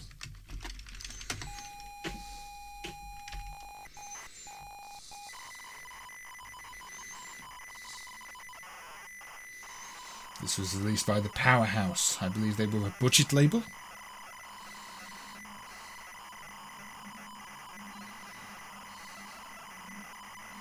It is entirely possible that they didn't expect anybody to get that far, Mo. Interestingly, Kyo did protect some of the games he made. I don't know if that one was protected, but some of them do have an MCU. So this is Soft and Cuddly. Doesn't it look soft and cuddly?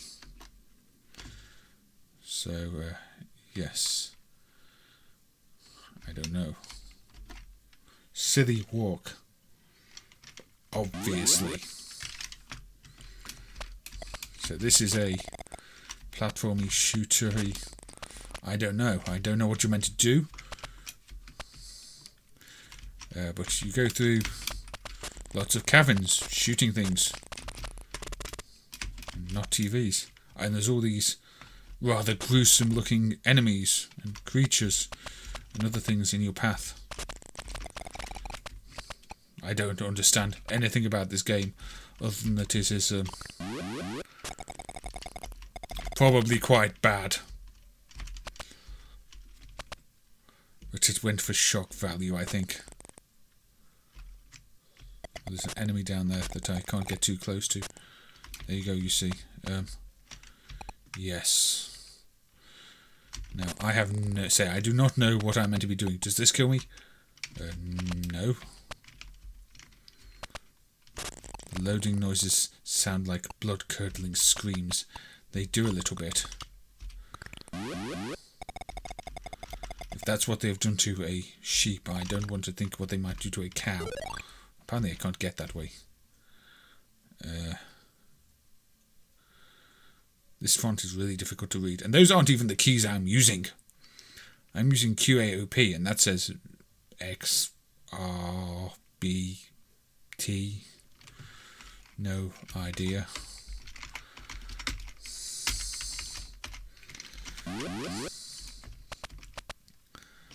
So let's try and go somewhere else and kill a ghost and kill a TV. There's a pumpkin there. And can I go up here? Apparently I cannot fly any higher. That's a strange limit, but there you go. Let's fly up here then. 61802. That sounds like a processor that hasn't been invented yet.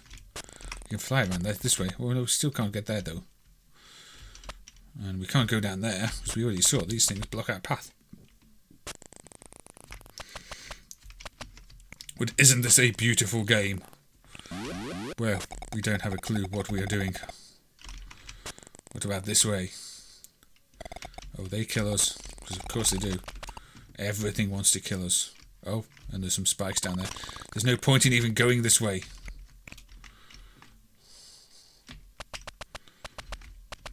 Hodget's had a game running on Foggerboard's Kayak. I don't believe we have found that one yet. I wonder how many lost Kyle Hodget's games there are.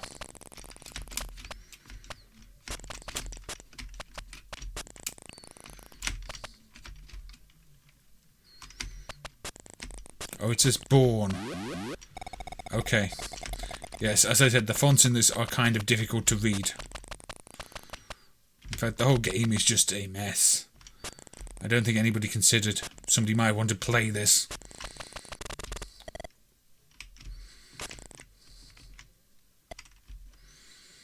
Yes, it says B1802 died now. So I couldn't get through there last time, so let's not try that again. Maybe that's just my inability to play the game. You die. That's nice. Oh, more spikes. Oh, with a big thing in. Yep, that's a spike monster. I appear to be stuck between screens. I don't know what this is, but this looks horrible too.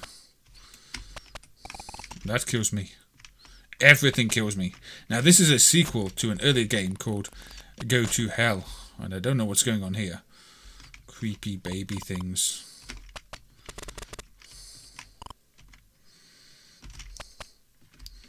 Ah yes, California Chase. Not to be confused with California Speed. This game is just weird. I still don't know what I'm doing, other than flying around, rather aimlessly. But maybe that is the point. Be aimless. Achieve nothing. Just marvel at all the different forms of torture on these screens. Honestly, it's not telling me what I'm doing.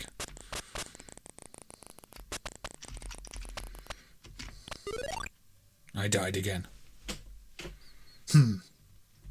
So, what do we think of Soft and Cuddly? Even this, let's not have a silly walk. It looks the same to me.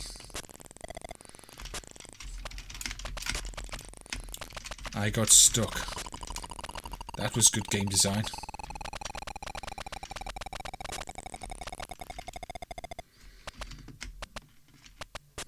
I don't know what's happening, but I can no longer move. Maybe the silly walk was important. Maybe without a silly walk you cannot move. There are too many lost Kyle Hodget's games. That is a shame. As bad as they are, it would be nice to see complete dumps of them all, not ones lost. And I guess for many of them, there are no flies. Even. Yes, I don't know what I'm doing in this game. I think I got stuck. That does not seem like the most professional piece of software ever developed, but it's definitely a little bit creepy. Oh no, by 1987 they'd only just started Mo. All the budget labels still trying to push absolute junk. But it was part of the fun.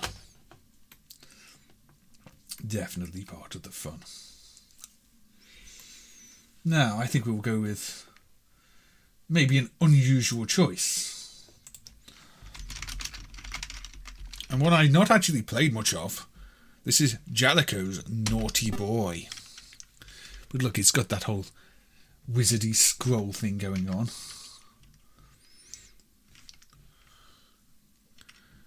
So, it seems a little bit creepy. It's got ghosts, you see there. And it's got ghouls. And it's got a haunted forest.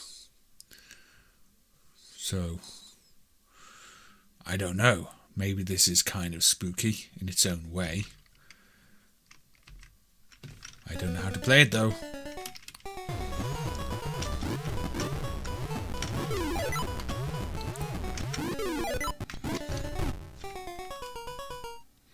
Clearly not like that.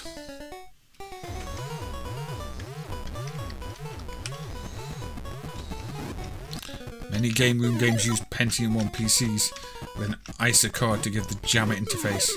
I'm sure there are plenty of gambling games done by Kyle too.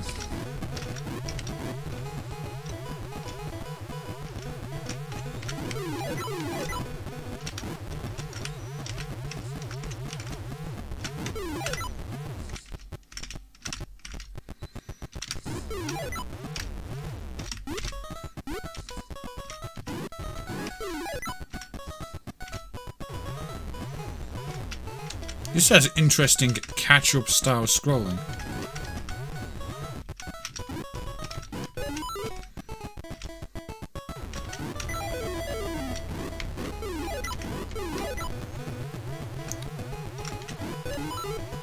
And a nice cup of tea. I think that's a cup of tea. And a water dragon. Pac-Man does count, it does have ghosts. This has a nice creepy classical music soundtrack. That always helps.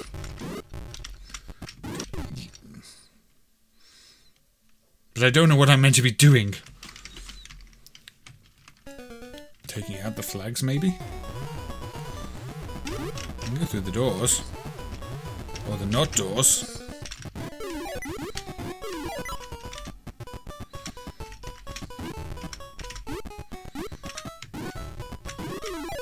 These bombs are a bit powerful. They destroy everything and anything, apart from brick walls.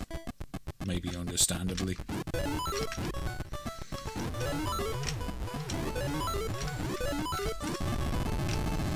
Fire! Naughty Boy was developed by Kawa Denshi Gaiken for Jaleco. They also developed Phoenix. Interesting. Although it just kind of had a similar font. Were they also responsible anyway for Guzzler or Pop Flamer? Because those games always seem quite similar to this one.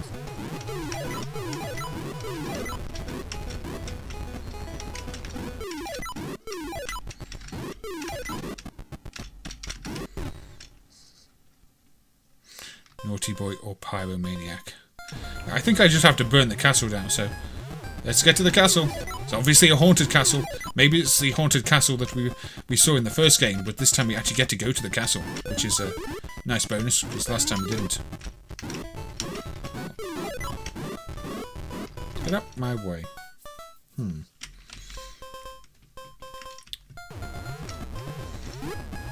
run through there. Don't know why I'd want to.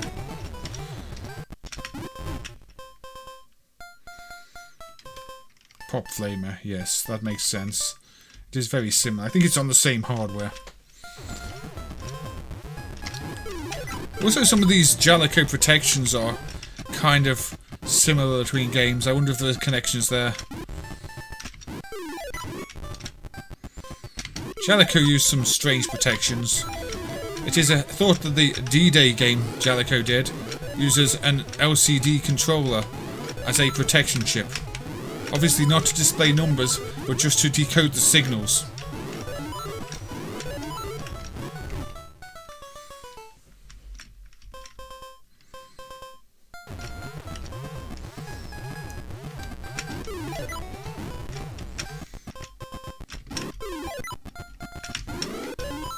can throw the rocks further if you hold down the button, which is how you get the other flags. You're playing Zone 40 and you feel it is monstrous. Yes, there is a 57 game version, I think it's 57 or 59 game version of the Pirate Gamer Boy, which was released in POW territories for extra badness. And of course, the Zone 40 games are also the ones found on the Reactor MD, which was a terrible at-games product, along with some badly badly reproduced Mega Drive hardware. Yes, it is hilarious. There were golf games on the older hardware as well that steal all the Neo Turf Master sprites. It's kind of funny to think that Sega put their name on a product with that golf game on it. It's possible that Jaleco bought them. I'm not getting past this level. But yes, Naughty Boy, a game with ghouls and ghosts and haunted forests where you burn down castles. I do like a bit of fire. You can see I'm surrounded by it. Not much down there today though. Where's all that fire gone? Maybe it's gone out. But yes, naughty boys do burn down castles. Shall we play something bad? Let's play something bad.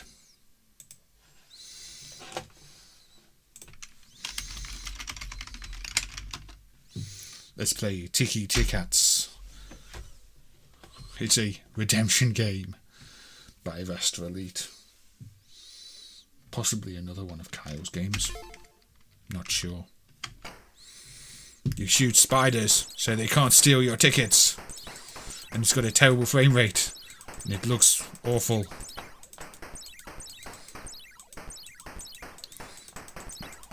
Pardon me. Don't steal my precious tickets, no. The tickets are worth more than any other lot. A ticket is worth more than the life of a spider. It's a bit like a bad version of Cosmo Gang. Hello, Christian. Welcome to the third spooky stream.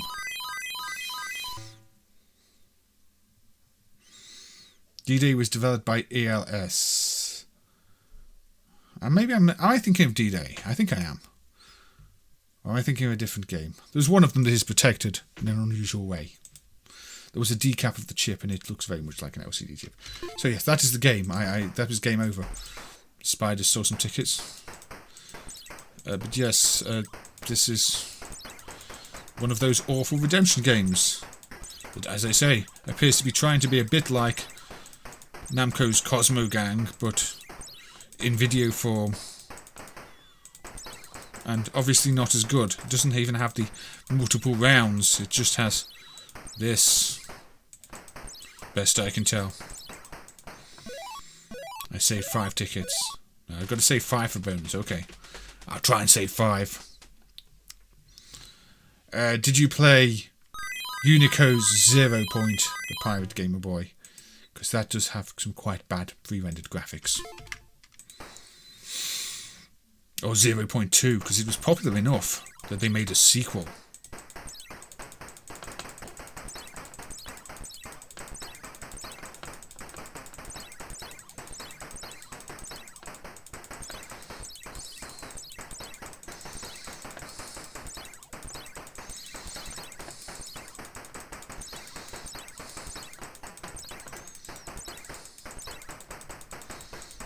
No, I lost. I need to save 5 tickets. I don't know if this glitch is just bad programming or an emulation error. Parallel Turn was developed by Hanaho. That's another one with interesting protection.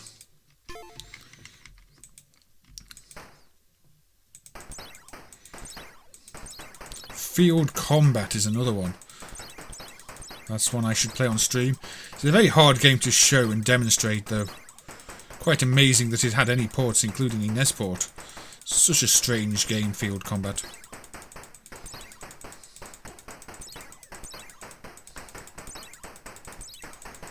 I failed again. Okay, this time I did even worse.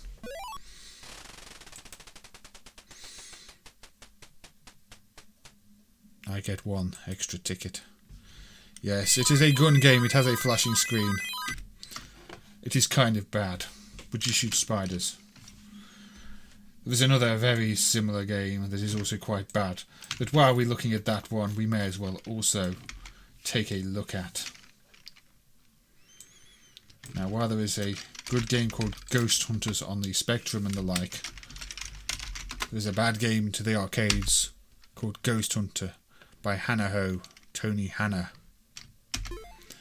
A very similar thing where you're shooting ghosts with the same sound effects, the same bad frame rate, the same flashing screen. Just now you're shooting ghosts. It's like, and the ghosts are trying to steal these things, I think. So if you don't let them steal them, look, you save all the food for the bonus. It doesn't even fit on the screen. Just terrible games. Terrible ticket redemption games.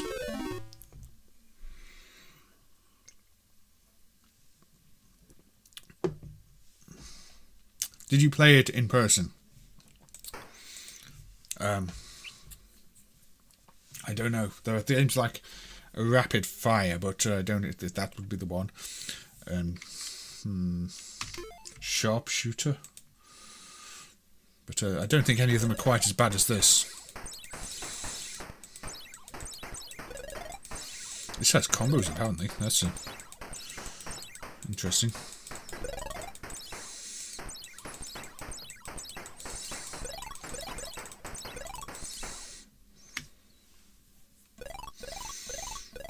Congratulations, you won a bonus. Bonus! I got a bonus! Oh. Yes, Hanaho did do the joystick with some Capcom ROMs, didn't they? They did get permission at the time to do that. Although I'm not quite sure how that agreement holds up today. It is a bit of a messy one, because to relicense the project we had to ask everybody. Yet I don't know what terms Hanaho were given MAME under to use for that. Right. Okay, we should play something better. We should go to the X68000 again.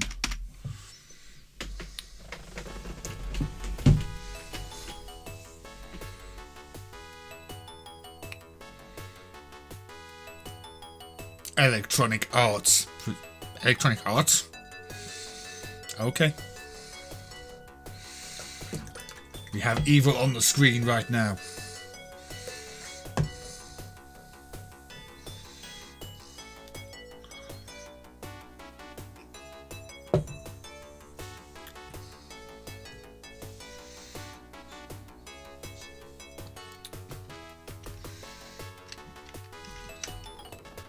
I think it's loading.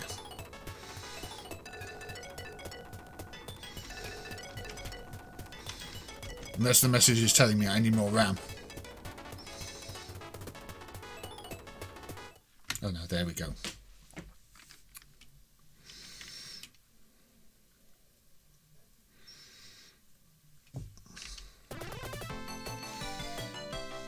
So yes, by success, which Electronic Arts licensed.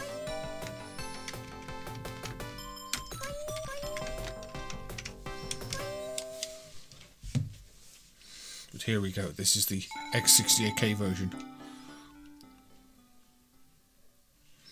Probably loads more music or something. But you see, this has nice transparency effects on the sky and the clouds that the original arcade does not do, because the System 16 hardware cannot support such transparency effects. It's like a prettier version of Cotton.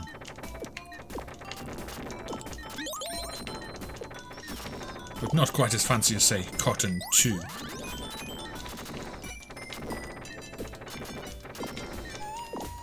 I should really look at the screen when I'm playing a game.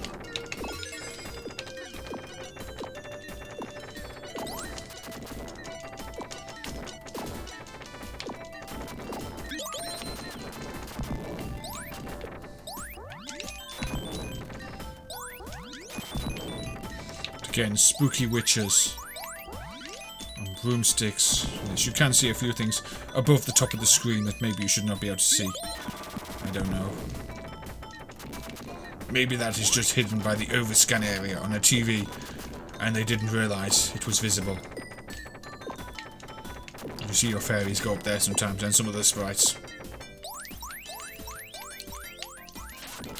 Yes, Electronic Arts is not necessarily a name you associate with Japanese games, but they did do license a few things in Japan, including the arcade version of Rabbit, which is another place you will see Electronic Arts name for a Japanese game.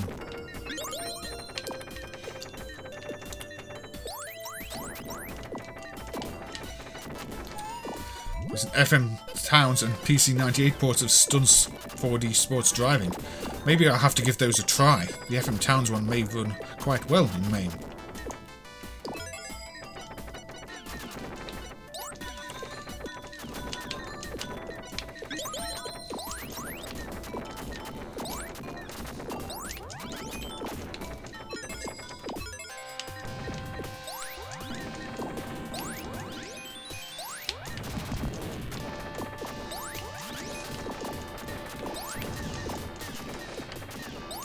Now, we did look at Cotton 2 on a previous stream. We did not look at Cotton Boomerang because the frame rate on the menu, well, the title screen is too bad at the moment. The Saturn driver badly needs optimizations. Now, this reminds me of Fantasy Zone, the way the enemy changes colour.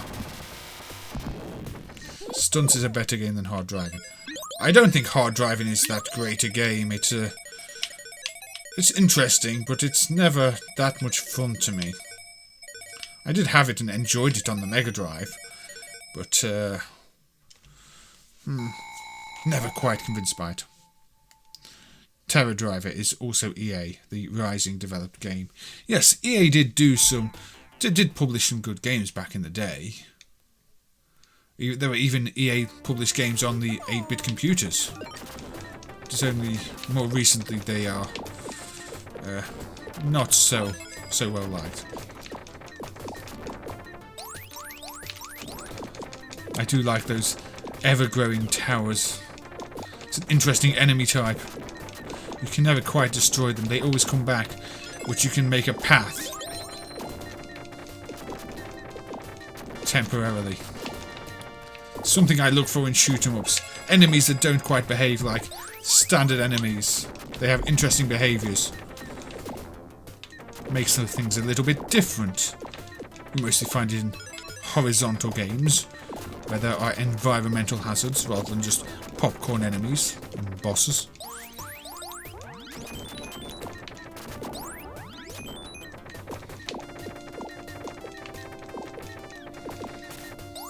Hello, big scary tree. Firing baby trees at me.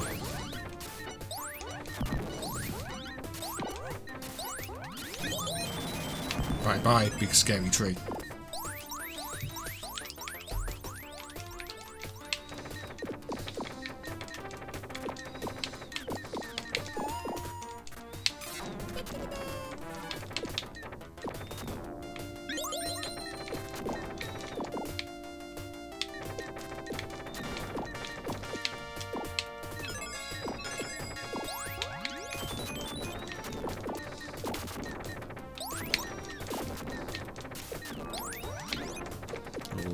They're not taking my soul today.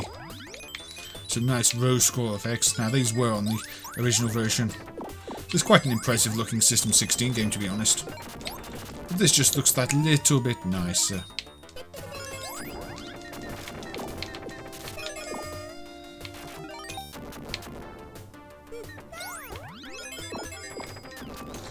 Time we're on 2 hours and 10 minutes.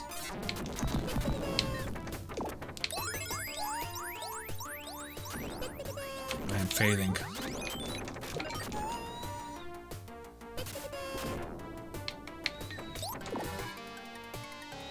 Oh, spooky.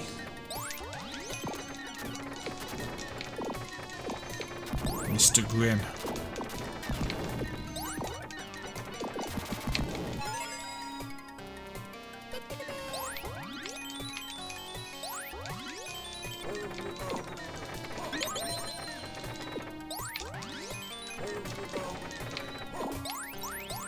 Nice colour effects too.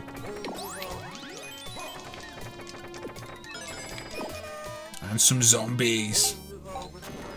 Get plenty of credits. Which is lucky.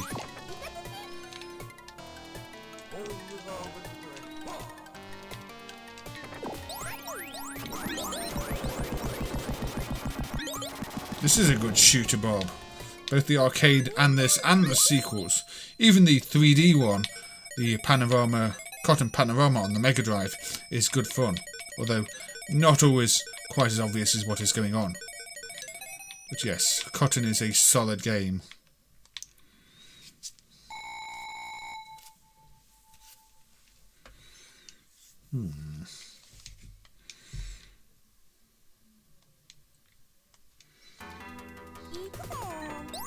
Anyway, we should probably move on. You do get the idea. Excellent, highly recommended. Certainly better than the Harry Potter Magic Copic hack. Yes, I've not played that one, but I can imagine. I can certainly imagine.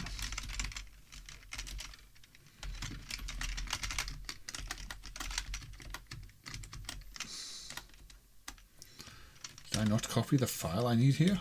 Interesting. Hold on. Apparently I did not. Where did I put it? This is where my stream preparation has failed me. I did download this earlier. Okay. I left it in my testing folder, not my final folder. Okay. We're good. We're back on track.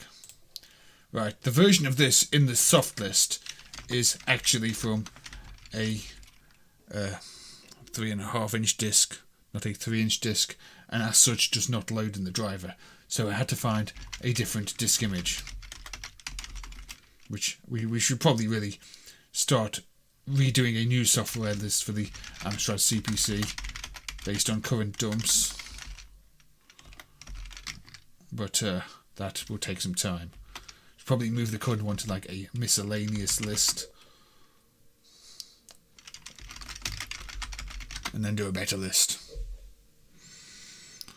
Is it as bad as the billiards hack music that's just all over the place?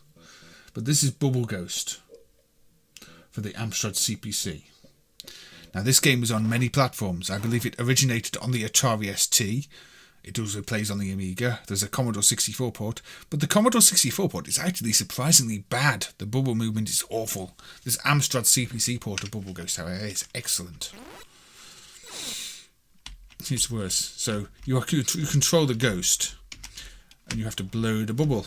It's a puzzle game. It's one of those avoid touching the edges of the maze games. But it starts off quite simple. But you see how nice and smooth the bubble movement is? It is lovely. That is what the C64 version gets so wrong. The bubble does not move smoothly at all. And when the key point of the game is the bubble movement, that is not good. Now here you must blow out the candle, otherwise the bubble pops when it goes over it. There's also a very good version of this on the Game Boy, which I had considered playing instead, because we don't get to play many Game Boy games. But honestly, I wanted to play the CPC version because this is the version I had as a kid. Yes, you really like this game. This is an excellent puzzle game. It really is, and it's one of the surprisingly good games from back in the day on the CPC, when it could have easily had a very lazy, slow port. Instead, we got one that actually plays very well. Unlike me, I'm not playing this well at all.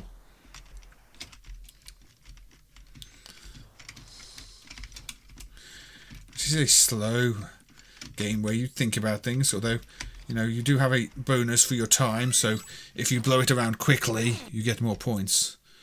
Here we must blow into this to turn the fan off, because otherwise the fan will blow our bubble where we don't want to go. You will learn these things the hard way if you have not played the game before. See, if I hadn't turned the fan off, it would have been blown all the way over there. And here we can choose the easy path or the hard path. That was not the correct path to choose. Go this way. Come on.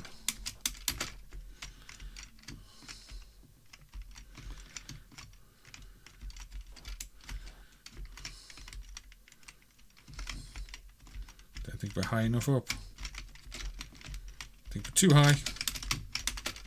No, I made a mess of that.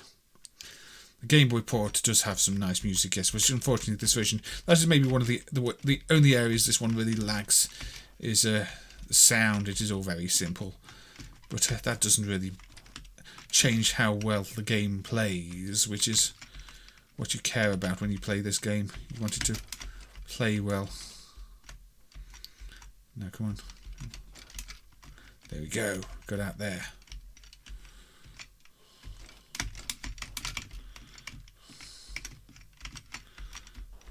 There we go. So yes, this one puts the CPC in a good light. Don't do that. A good light, I feel. It paints it in a good light.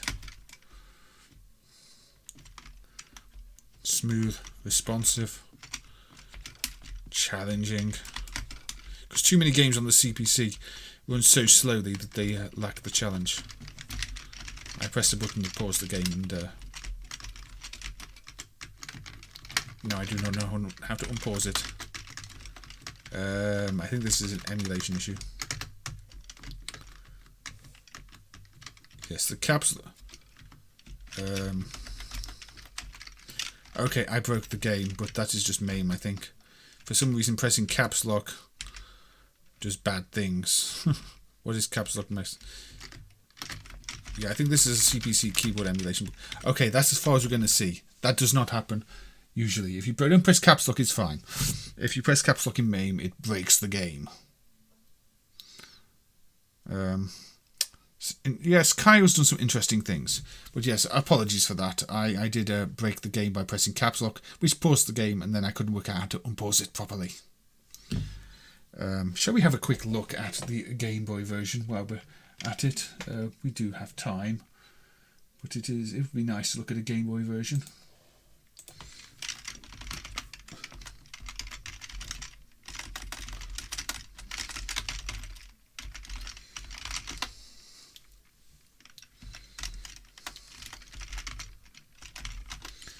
Right.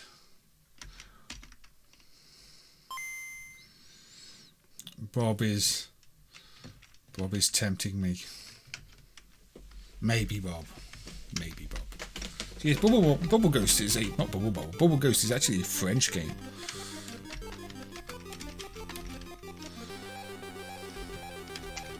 Now the music may be quite bad in MAME because our Game Boy sound emulation is awful. The bubble is obviously a bit smaller, but you get the idea. This is probably the version most people remember.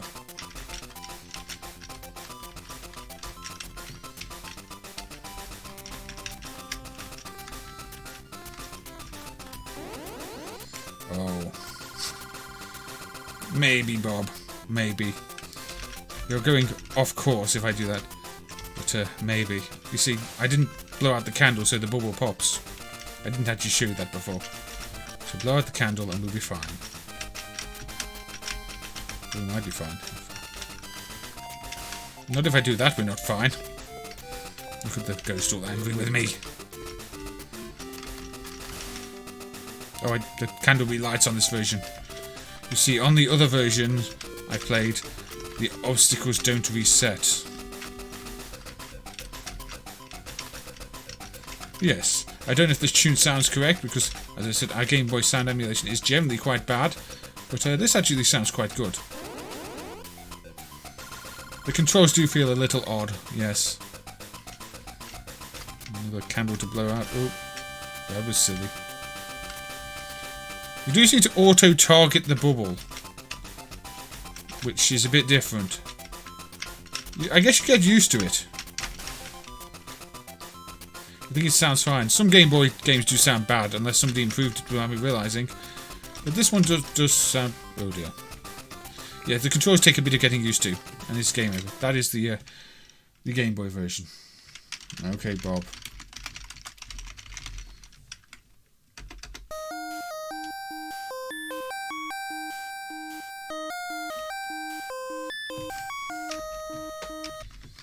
Oh dear. Not oh dear the music, oh dear, because I forgot to change my view back to the correct one for playing horizontal games. Come on, let's get the screen back.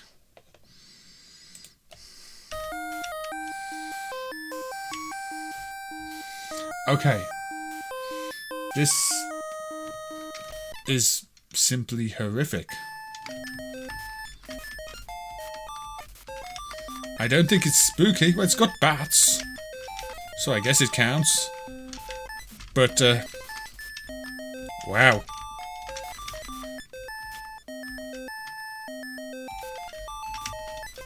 Ow.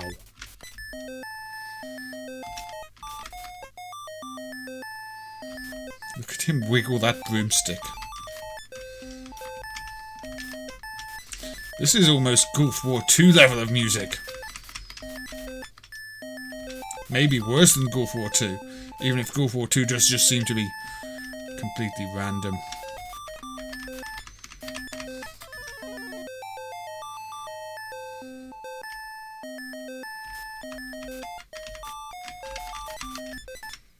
What have you done to me, Bob?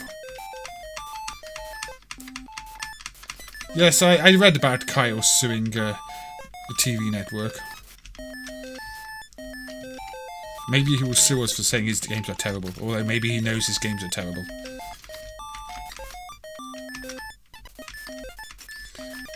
Okay. I want to pee. Look, I shoot arrows through my mouth. I'm sure that's something Harry Potter does. Mouth arrow, mouth arrow. Also, why does his mouth keep moving? Is he talking to somebody? Talking to himself? Is he singing? Is this Harry Potter singing? If so, he's worse at singing than I am, and that's saying something.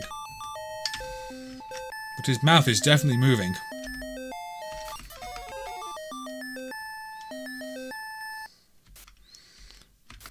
Did it not remove the music? That would make the ROM size smaller than otherwise. Wow, the music stopped. And I'm sure this is entirely canon, isn't it?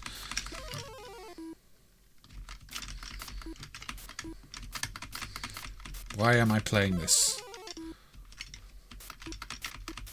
He's just a mouth breather. I'm going to go with that he was singing, but he's still doing it, and I can't hear music, so I didn't even see what killed me then. But it's game over.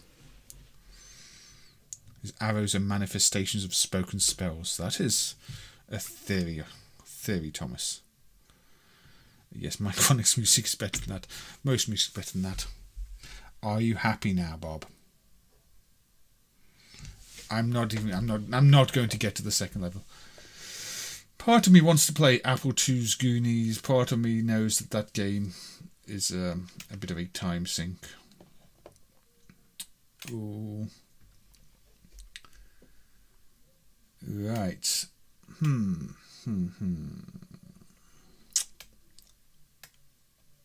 So many to pick from. Let's go with something that is clearly more Halloween-y. And that is Monster Slider from Visco/Dat. Interesting fact, this relies on memory mirroring. Otherwise the playfield pieces don't disappear correctly. It's also very quiet. So let's turn it up. And hopefully remember to turn it down later, not forget. Still quite quiet to maximum volume. Okay.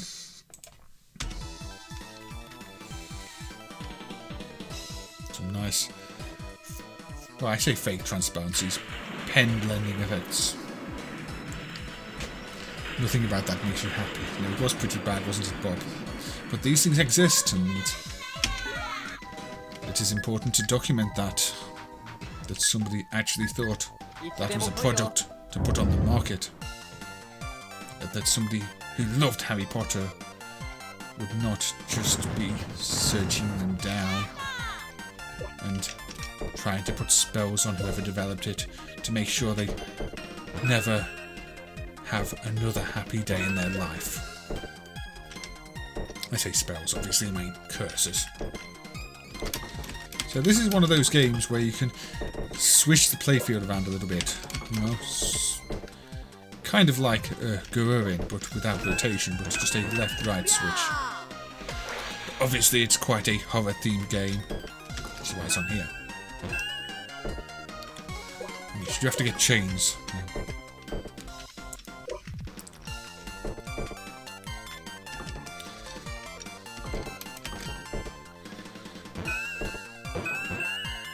Like that. Excellent.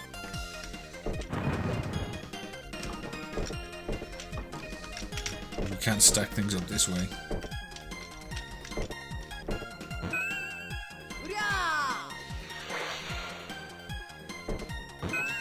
Yes, one where you can swish the playfield around a little bit.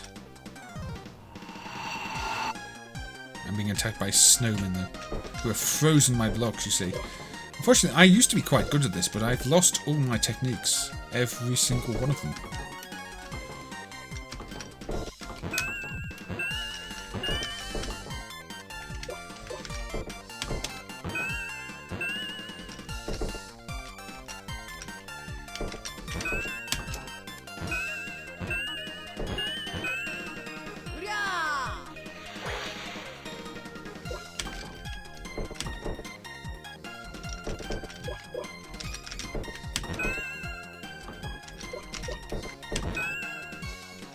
That didn't work as I wanted it to. That did.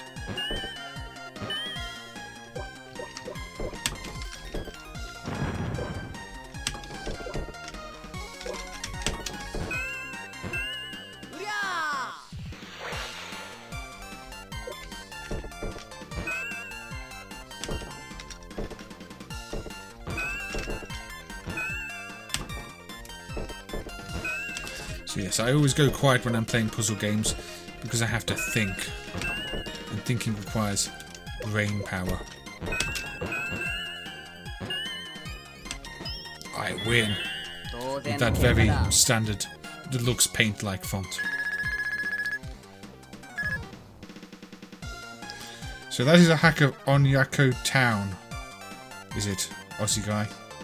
Or are we talking about a different game entirely? Because I'm sure that Harry Potter game must be a hack of something. More brains. But yes, I have more brains when I am quiet. For some reason that is a real thing. Me being quiet usually means I actually have to think about things, like where I'm putting all these pieces.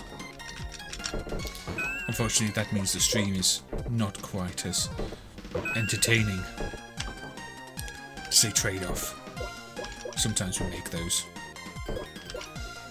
Sometimes we make bad trade-offs, like getting rid of games for nothing, and then finding out they're worth a fortune later.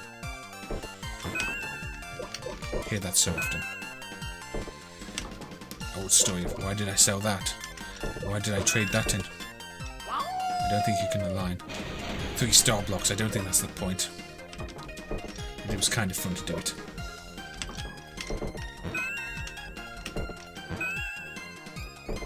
This is not going well. I appear to have forgotten the art of chaining.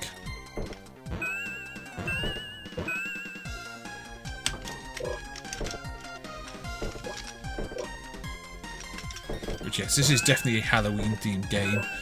Not one that ends up on many lists, because I think puzzle games just get overlooked quite often. It's really a shame, because there are many good puzzle games.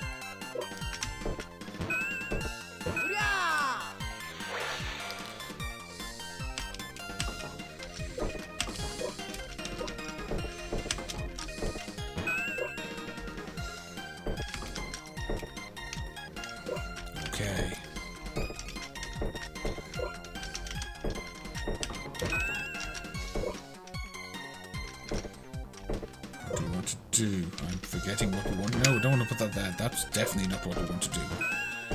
Although it might surprisingly work in our favour.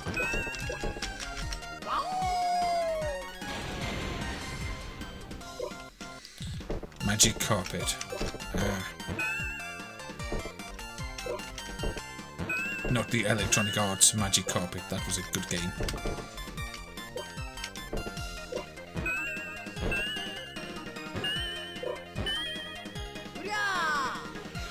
Do I win? Close. Not yet. Anyway, we won't play too much of this. But that should probably do the trick. Yes, there we go. I win.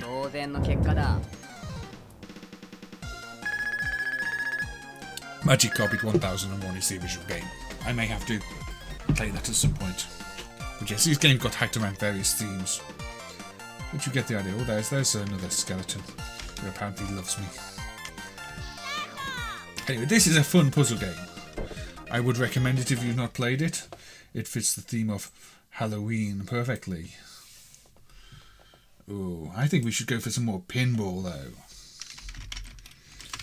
Now this one's kind of funky because it doesn't quite work correctly in MAME. But slam tilt.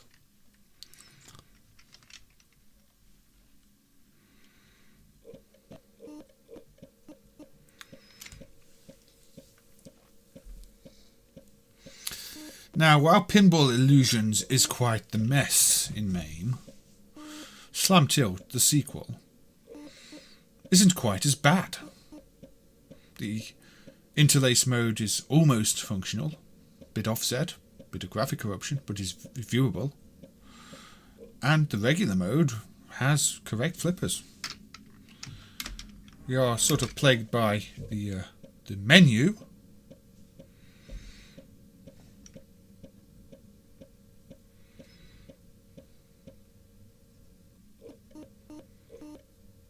It kind of works, Mo. It kind of works. Not perfect. See, the menu selector is missing, I think. Or maybe it's not, I don't know. Did I press down? You can sort of barely see it. It should be on Night of the Demon. Which, of course, is a spooky table. On disc 5.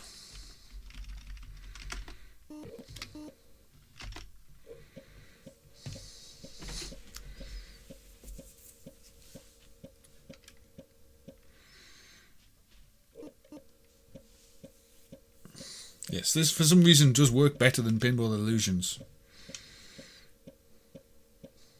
At least in my limited testing that I did earlier. I've said that now and it might fail entirely on us.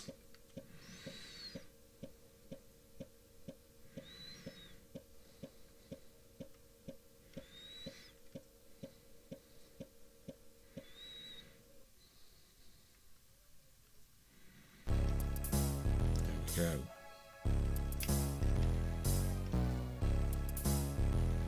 A game by Liquid Designs, published under license. So this wasn't developed by 21st Century either, but it feels like it was. It feels like one of their proper games. But this is the Demon Table.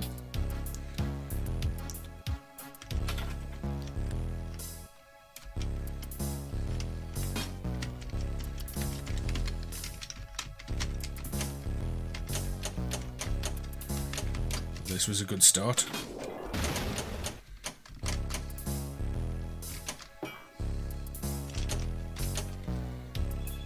Now I do have to get the ball in the right holes. But it is surprising. I guess they don't share all the same engine code because otherwise they would work the same. So I don't know if 21st Century maybe licensed out some parts of the engine or what, because Pinball Illusions is quite a mess. The flippers don't render properly or anything, but here, as you can see, it looks okay.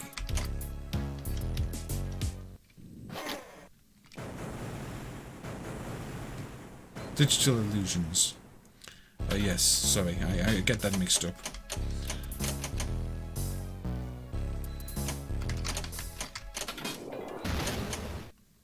I'm playing this really badly though. Wolf escaped from the Mega Mutant Meatball.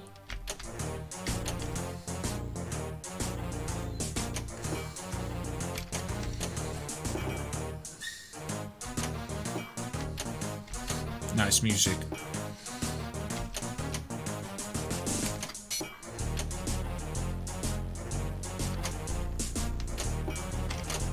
Oh dear.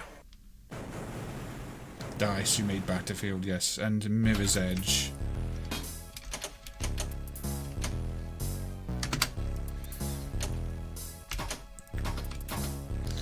I do sometimes get these things mixed up.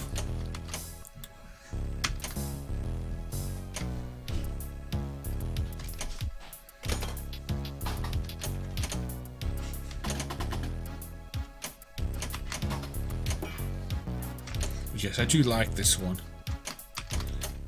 Although I am completely out of practice. Stephen did miss C64 Chiller. Also, welcome, Stephen.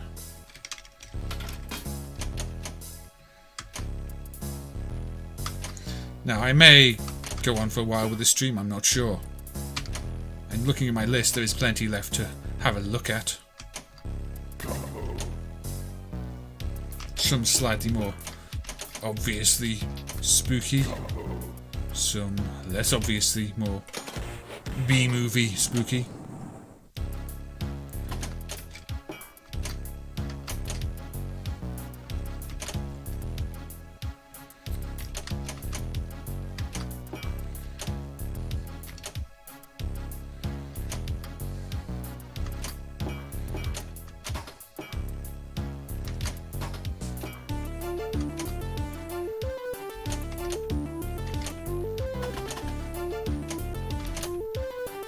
Good job the pin is there.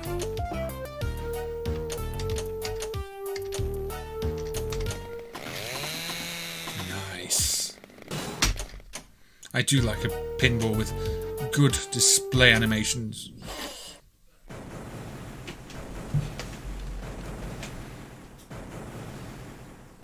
Cube Quest. Yes, this one is a better game than the PC one. This is one of the later games. See, it's going into multi-ball. Now, multi-ball is a bit of a mess, unfortunately. But we can easily turn the interlace mode off. Oh dear, I've pressed the wrong button there. Yes, not good. Sorry, I pressed the wrong key. I messed up the multi-ball by pressing the wrong key. Oh yes, the interlace mode used for the multi-ball isn't quite right. And then I hit the key to... Well, I hit the Windows key and ended up not in the game. So I died. But you can just press a key to turn off the interlace mode. I think you probably turned it off in the menu too, which maybe I should have done.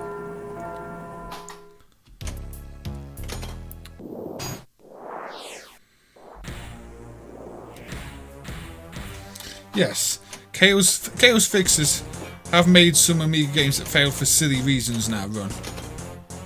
There are still plenty of glitches, plenty of problems, plenty of disk emulation issues that means protected games will not run, but most of the unprotected games now at least boot to something.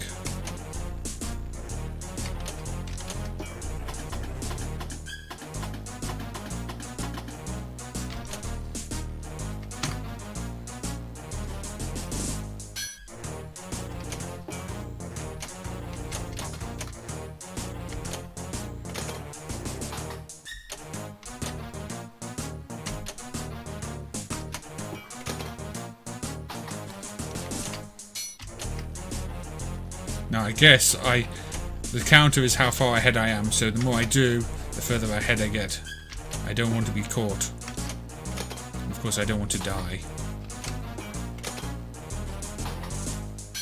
Ideally I want to escape this monstrous wolfy meatball.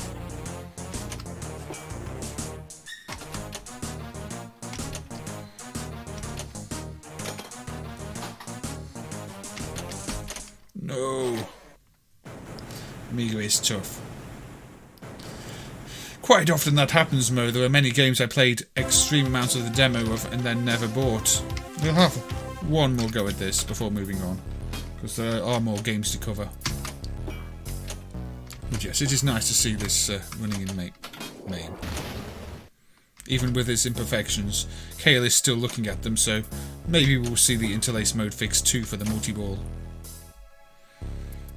If we're lucky, maybe we'll see other things fixed, like Pinball Illusions, which was my personal favourite. Although I think the PC version of Illusions has an extra table, so maybe I should look into seeing if I can configure a PC that runs that in MAME. I remember in the magazines at the time they always talked about how the Amiga lost a table on that one. Died for treasure or pleasure. And another piece of music.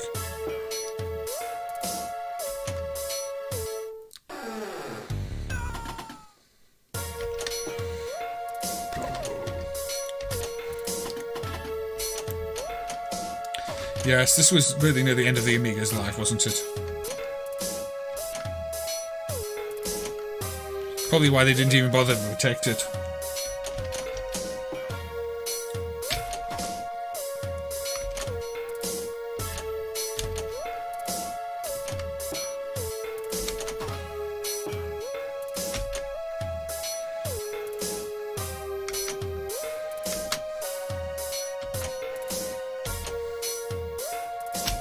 You have an Amiga 600. I never quite got on with those. The missing numeric pad always felt off. Especially when there were games that needed it. Is the Amiga dead? Oh. Maybe not. I think they're still making Amiga things. Although, may as well be dead. Not sure it's relevant.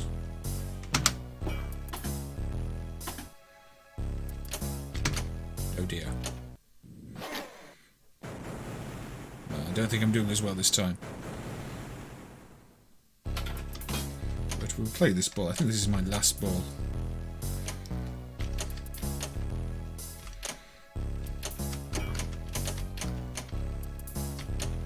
Yes, this is a shame though. The high-res mode looks like this.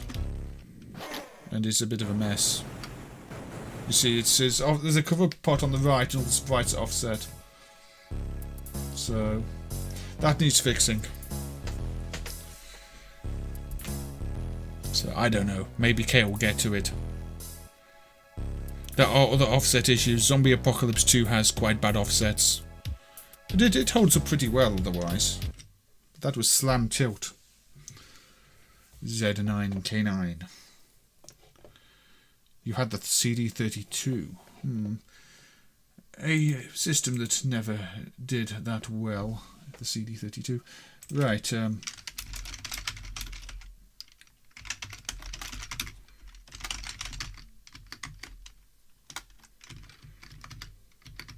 what is the... here we go.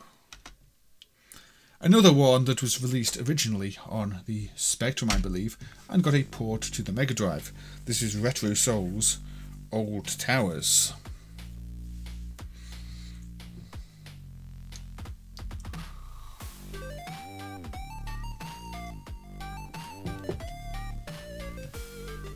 Let's turn the volume up a little bit. It's got quite a nice soundtrack, this one.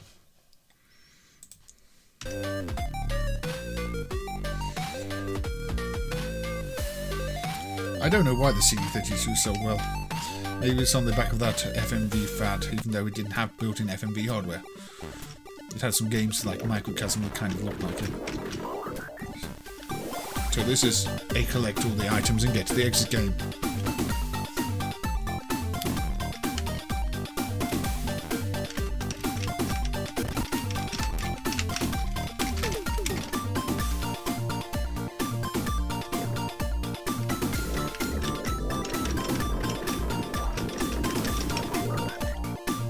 This is a recent development, Bob. It is not in the software list as far as I know.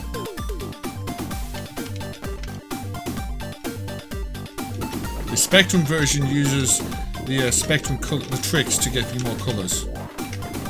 So it's not well emulated.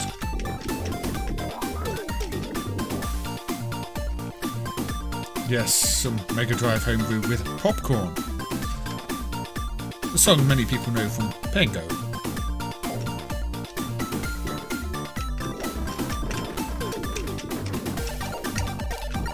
also a game where avoiding spikes is recommended. I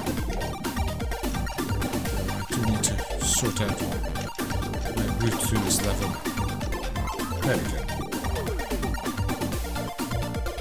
Yes, this is Pengo's music, Popcorn Steven.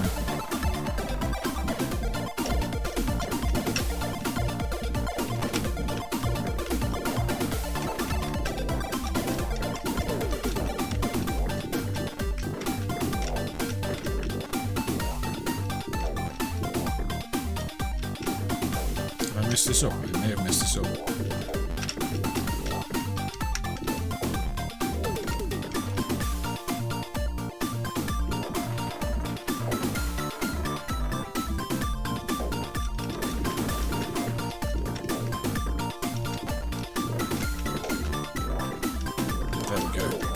Better.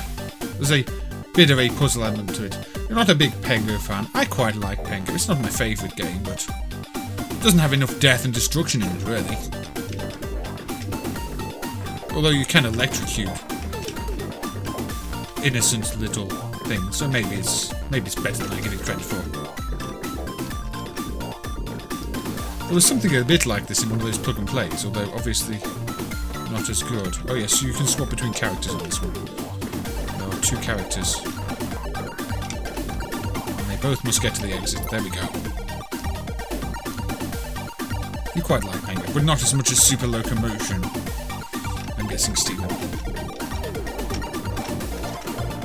I got hit. I died. Yes, this one doesn't have much death. Only your own deaths.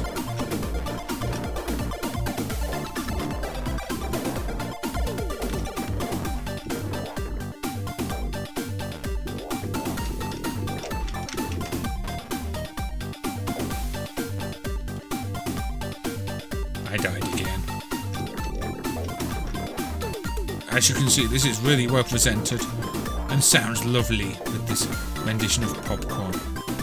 It shows the Mega Drive could do chip tunes you didn't really see back in the day. Or maybe I should say here. You like TACScan? TACScan is excellent, yes. Pirate Game Boy. Those vector games though, they're always going to be something special. Oh dear, I died. What's my strategy here? Well, I can move freely across there.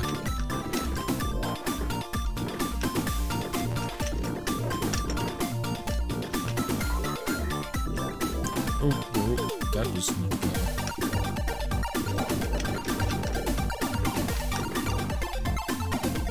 bad. Nice puzzle games.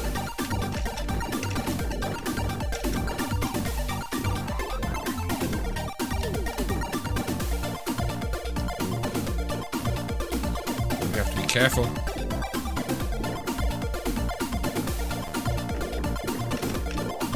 Go there. There we go.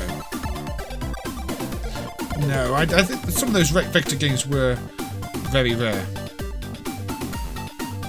Yes, I think that Pengo Set 6 was a very early version, which the bootlegs were based off. Which so often happens. We've got 2 characters again this time.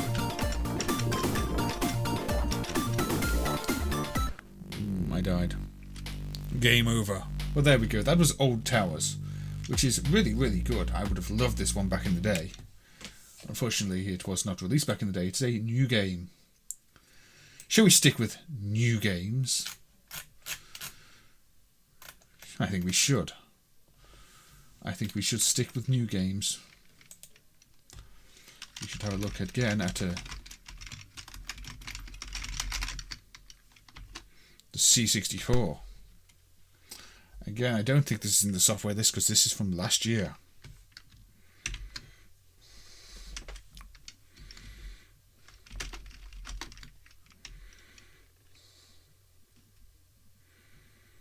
Chiller 2.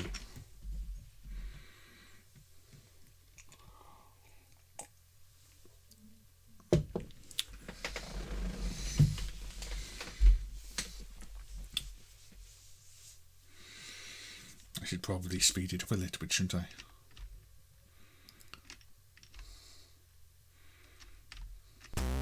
There we go. this does one thing the C64 did quite like to do, and that is give us some loading music rather than tape noises.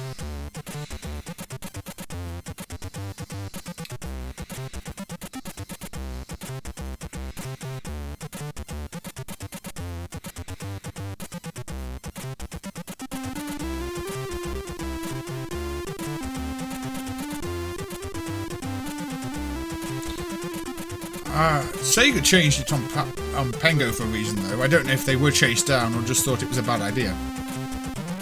And sometimes play a game while loading. That is true, Stephen. Red Baron, I'm not so keen on. So yes, this is obviously a fan-made sequel to Chiller from last year. Yes, those Retro Souls games look amazing on the Spectrum, and somehow even better on the Mega Drive. It's amazing what you can do with good artists.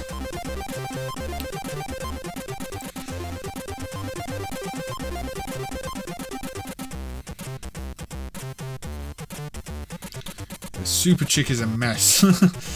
Aussie guy. There's still protection checks I've missed in that one.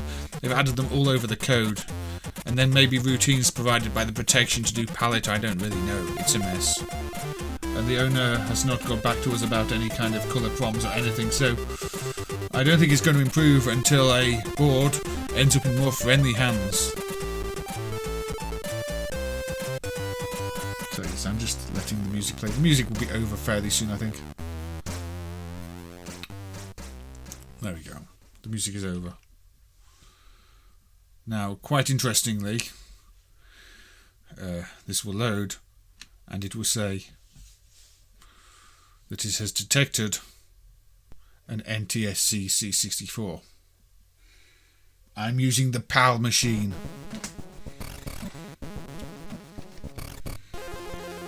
I think that might be an issue with that emulation. But this is, say, this one you just go around, you collect the crosses. It's a bit simple compared to the original, actually.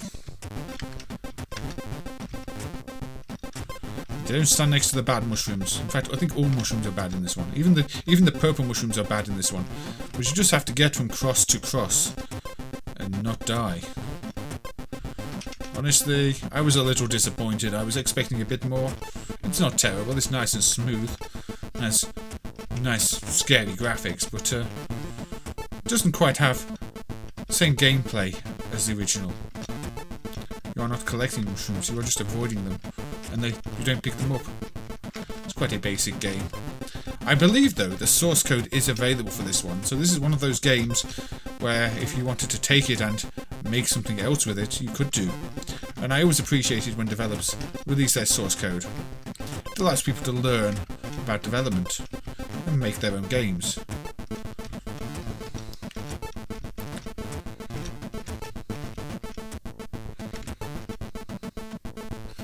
Now, it's not region locked, it just detects the region for some reason. Maybe so that it can adjust the speed of things. It does detect it wrong in MAME, though. I mean, some games are just locked by the fact they use raster effects and they require exact timing. Oh dear. Well, I failed this time. I have completed the first level before. But yes, screen timing effects like raster splits require it to know what type of hardware it's running on. Although this does not seem to be using any such techniques, at least not yet. So I'm not sure.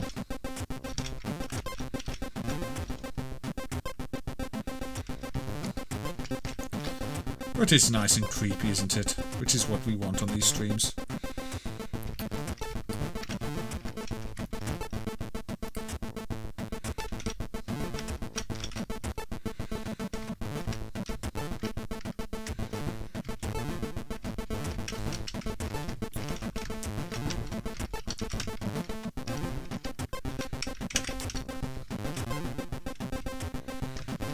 I think the loading music was better than the in-game music.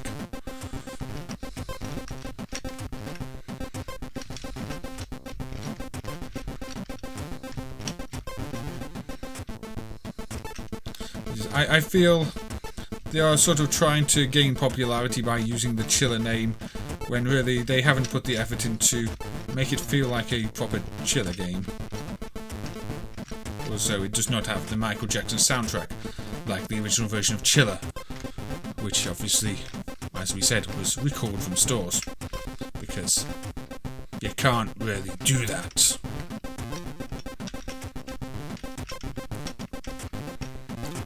If you missed those earlier in the stream, we played both the original release with the Chiller music, the Thriller music even, and the re-release where that music had been replaced with something less problematic.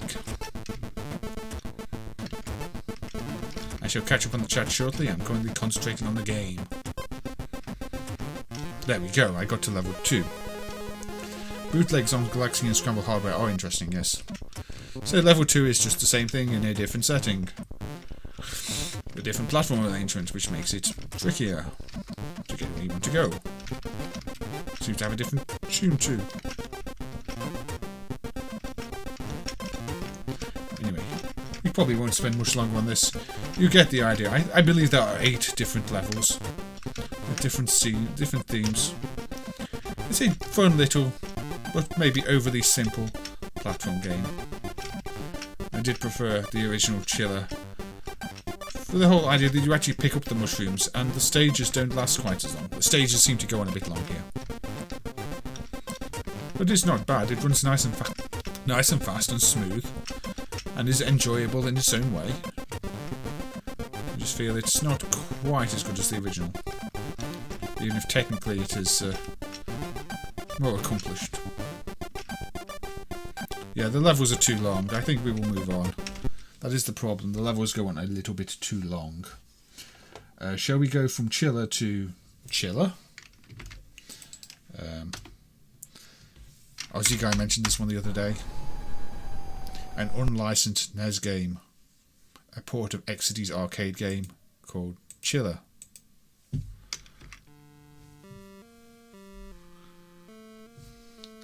Yes, the original has more of a puzzle element, you are right. So that is just a very generic puzzle game that happens to be called Chiller 2. A puzzle game, platform game. It does miss the subtle details of the original. So I don't know if the collision is quite right on this, the gun hits, because you often don't hit what you want to hit. But yes, unsurprisingly, Nintendo did not license this. This was published by somebody else. And it makes you appreciate the arcade version of Chiller a little bit more. Seriously, you can't hit what you want to hit half the time. That might be a MAME thing, but it's annoying. Believe me. Just want to shoot you. I can't do that. Shoot that. Shoot that. I'll just shoot this bit more often. Find this one and shoot here. Yes, the original crossbow. I mean, Exidy's games are quite interesting. I've said this in the last stream. They're gun games, and even their other games, they're quite interesting concepts. Chiller, I don't think Chiller's a bad game. It obviously has a reputation for just being a spooky horror game that was a bit over the top, but it actually played quite well. This version, on the other hand, no, this version's a bit bad. I mean, you expect a downgrade for the NES, but this is poor.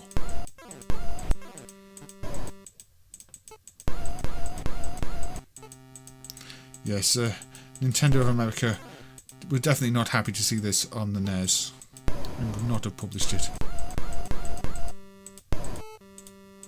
Which is why it came down to being an unofficial game, unlicensed game.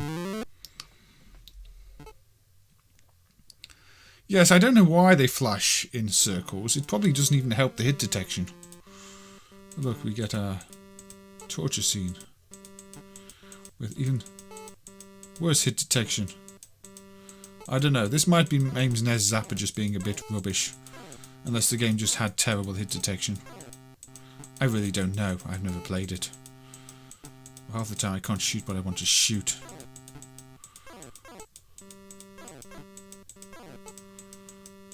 And the music is obviously dreadful. Let's just shoot you a bit. Come on, I'm shooting these. Register. You see the problem here.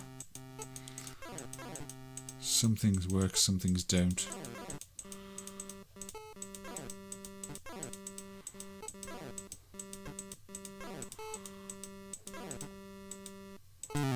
Game over. I don't know, Bob. I really don't know. I've never played the original. Obviously it flashes so the gun can pick it up, but I have no idea. It seems very difficult to hit anything you want to hit in that, so we won't continue to play it. It is quite bad.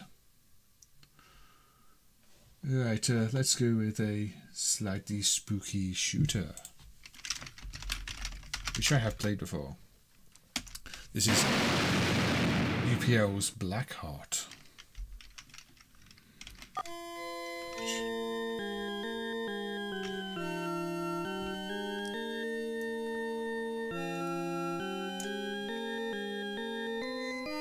Works okay in licensed games. It probably is quite bad.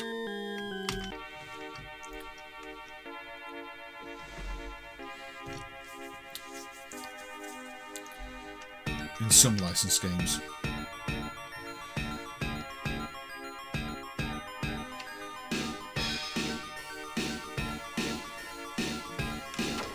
So this is a fantasy themed shooter, but it's a little bit spooky. It's maybe not the most Halloween-y of Halloween games, but look, it's got little bat people.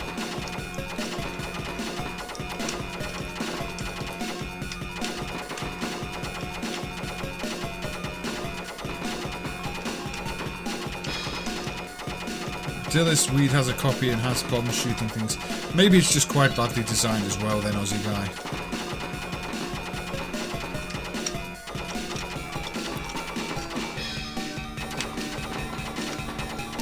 I find this to be a little too simple, and after all the creativity in this first level, it really goes downhill. I mean, this is a pretty level, and then the game sort of gives up. Who doesn't want a giant fish hiding behind a tree?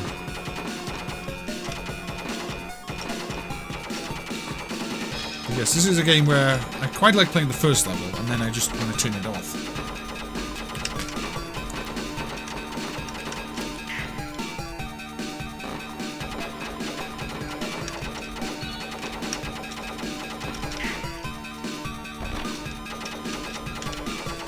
We have a castle. It's developed by NMK. Yes, for an NMK game, it's quite a weak one again. Not all their games are the strongest.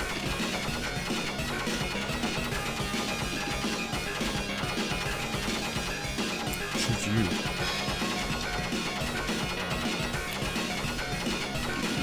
Got fire. Burn. There are better dragon-based shooters.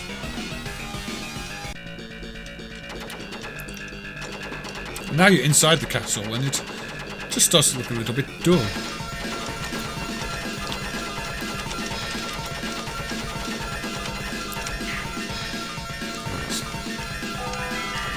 Looking at the screen is also important.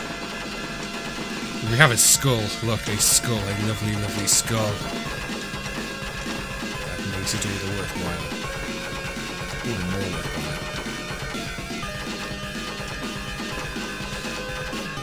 It becomes one of those narrow passage shoot-'ems too.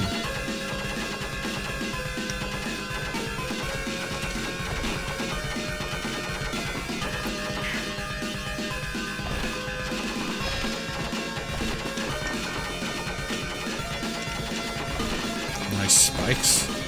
Every good Halloween game should have spikes. The first boss reminds you of the second boss from Hellfire. I can't remember that boss. I don't play Hellfire that often. I think I had Hellfire on the Mega Drive or rented it a few times. But it's not one I remember well.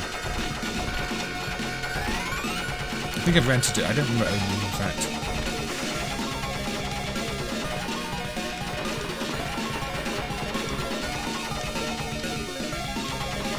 There's plenty of fire.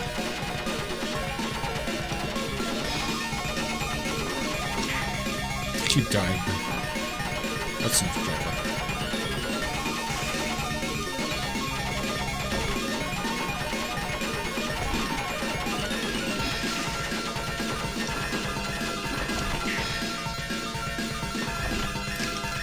Let's continue for a little bit. We'll play this level and then we'll move on. We are over 3 hours now, but I will keep going. There are more games to play. No need to end the stream right now, is there? Somebody might actually want to look at this video in the future and go, what should I play on Halloween? And find something they want to play. Or get to the part where I play that Harry Potter game and go, no, this is not going to have any good games to play at all. This person likes terrible games. Am I riding a newt? I think it's meant to be a dragon because it breathes fire.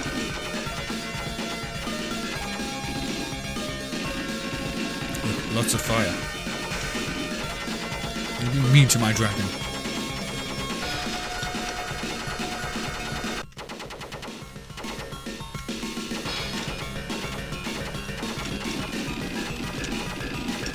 Compared to that one, maybe it is a newt. Don't eat me. I don't know why the bosses... I think they all die if you continue. It's like insta-kill. Hello, birdie. Hello, big eye, I think. Bye bye, big eye, I think. And then we've just got the first stage music again. It's not even got music throughout that's interesting. It feels a bit a half-complete game to me. I don't know. Fun for a while, but gets boring. Right, this one is maybe not the most horror game again, but it's just got giant aliens and cities falling to pieces, so, you know, it's all nice and scary. This is Invasion.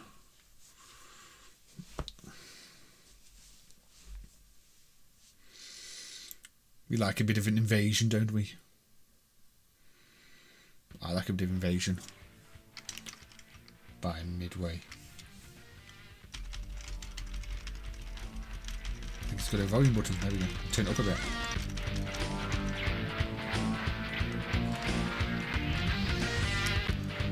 Invasion, the Abductors. So we're calling this one up. Now I find this one a bit unfair. Approaching planet Earth. Spooky aliens invading. Quite scary.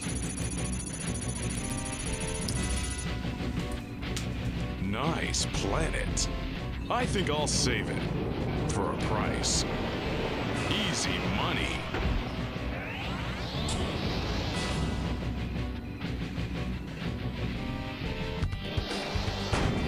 Shall we select your mission?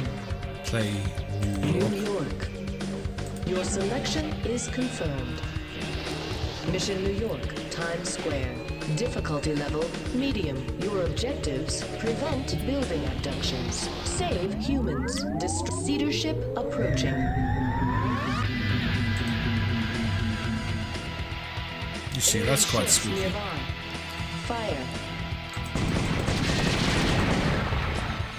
Reload. Damage. Shoot the edge of the screen to reload on this one. Times Square is being invaded. I'm not sure what I am. Unlimited power-up. Missiles. Fire. But, you know, it's... You do start to get some zombie-like aliens. Which is where I feel it starts to become more like a horror game.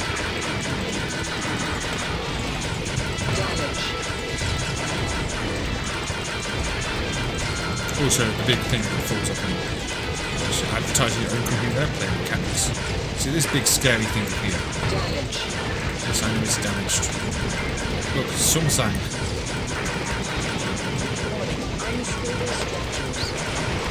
Go away. Ah! Damage. I think I was going to shoot it.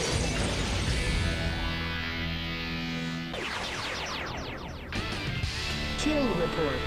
Kill.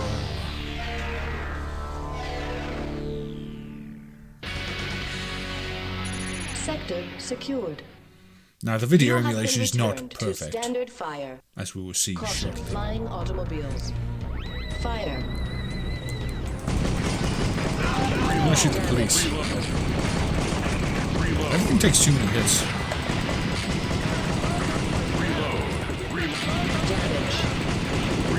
Damage. This just reminds me of one of those modern live gun games where, unless you've got 2 players, you don't have a chance. But here we go. These are zombie-like aliens on cars.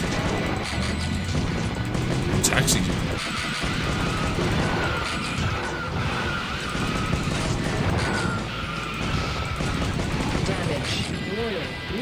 Reminds you from Starblade. I think Starblade is a bit classier. See, this is where you have a video emulation glitch. This thing here is just in the way. Damage.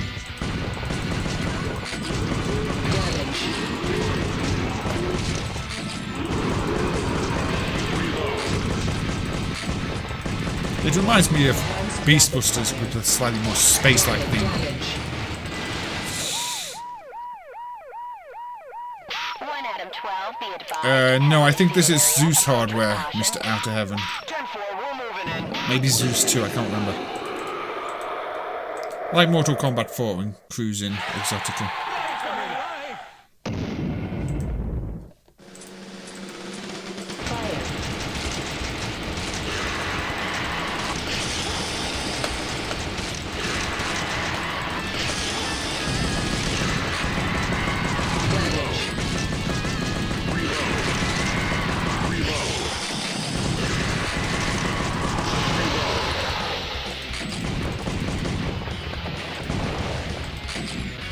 Yeah, it's not quite as smooth as the Voodoo output either. Although that might be an emulation issue, I'm not sure.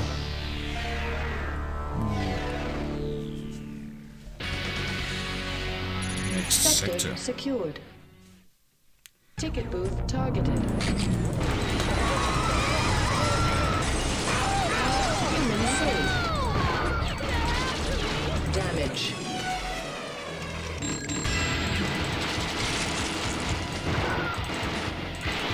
Tonight on the 11 o'clock news, aliens are invading. Yes, it's all about the set plays, this one. Not terrible. Damage. I think this one gets overlooked though. I don't see many people playing it and it runs fairly well in MAME. Abduction ships descending. Aliens 2 one of those. Reload. Human saved. I'm not sure they were saved if the ship landed on them.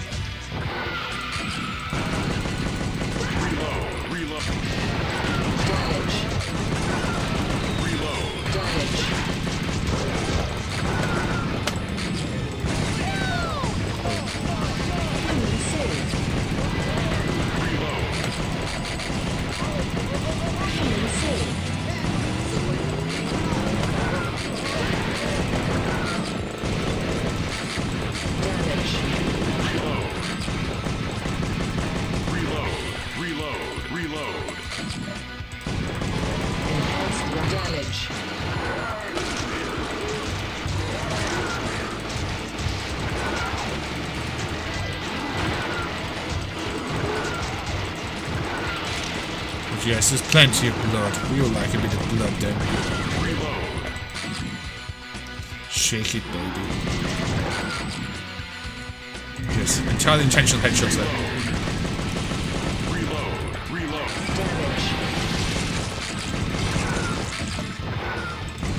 Not green blood though. That's not satisfying.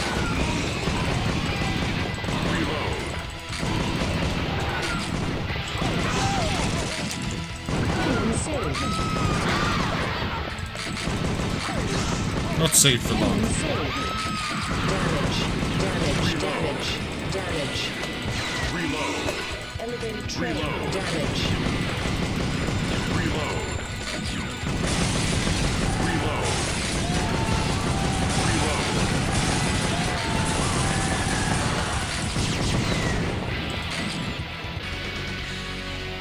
Elevated train secured. Reload. Shooting bonus. 2 Kill report. Lots of advertising hidden in this one, or maybe not hidden, like Midway logos, Play Mechanics logos. Sector secured. Where we go next? We should probably move on to another game in a bit. Alien activity detected underground. Prepare to engage Tarenticus. Fire. This is creepy.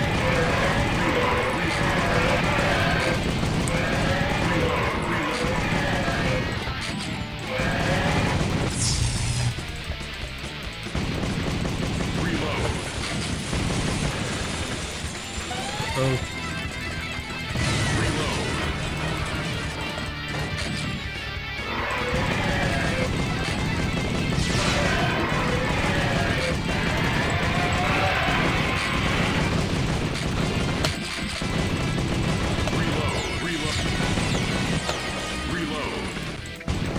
Killer Instinct does have adverts for the Ultra 64, yes.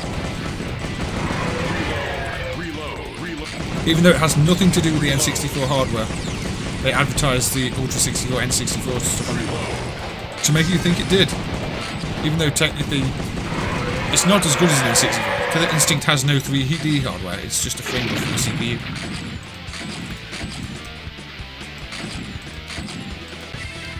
But it got people to buy N64s.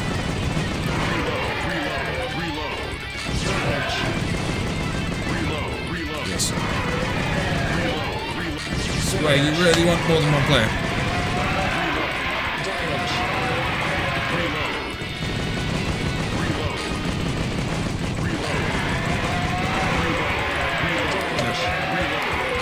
Yes, reload. I've lost my cursor. Where's my cursor?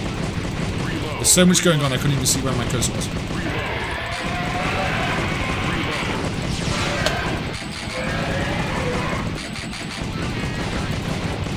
that should be you done.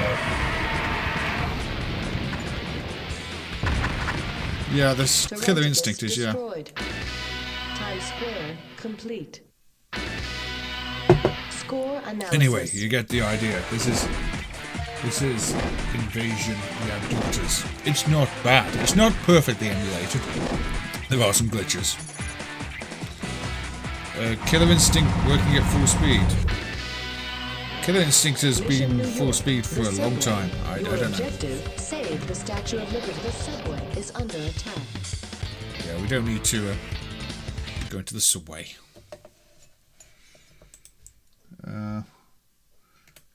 Anyway, where shall we go next? I'm going to play a game that is, again, maybe not one that you would consider horror, but this was based on a movie. This is Krull from Gottlieb in '83. I can't say I've ever seen the movie, or remember the movie, or know anything about the movie, but, hey Bob, you're top of the high score table. This has lightning effects on the title screen, which instantly makes it feel a little more horror than maybe it should be.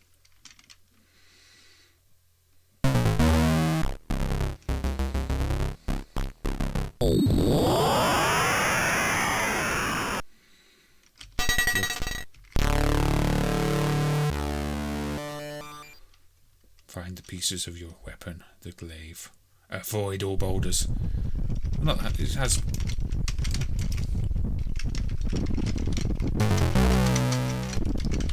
So yes, we have to find pieces. But look, it flashes like there's lightning. It kind of makes it creepy. I don't know if that's the intent. I don't know if the movie is actually meant to be any kind of horror movie, but the way this is presented kind of feels like that.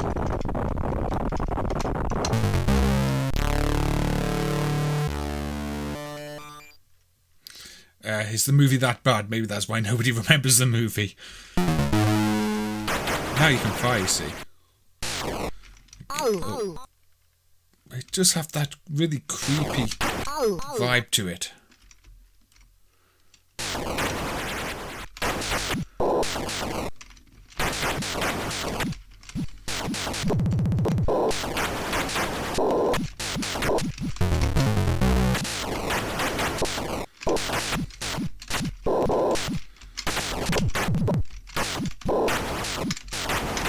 If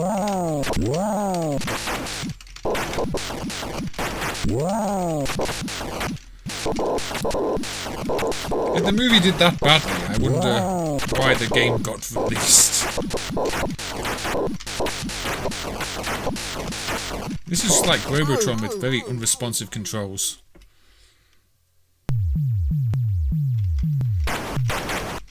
One of the biggest box office bombs. You like the movie, Bob?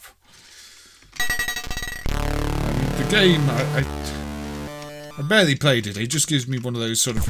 I mean, if the movie was horrific, that's good enough for me. It doesn't have to be a horror movie if it was just that horrific. But it's probably not the first movie-based adaptation to game format that anybody would point out. I think it's the palette fade effects give it that horror feel too. Anything with flashy palettes like that. And the sound effects. Sounds like a Defend type game.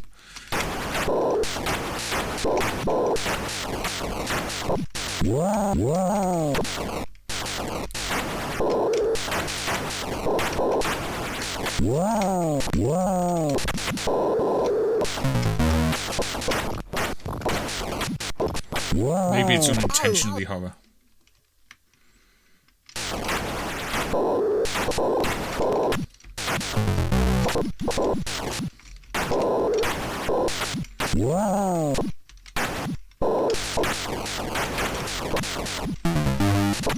It's not a good game. It's definitely not a good game. I think my army's gone.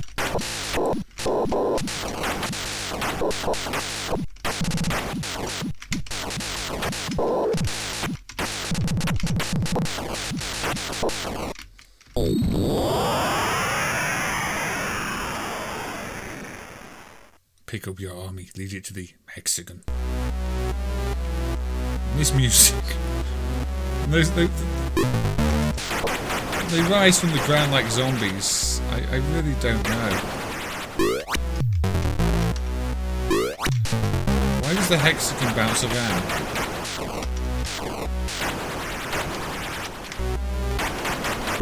Was this a horror movie? Or has the game just somehow turned it into one?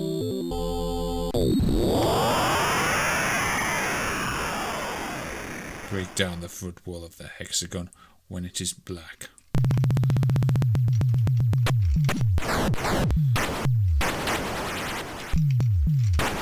What?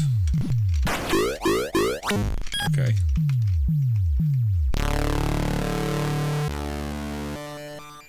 The weapon bounces in the movie too.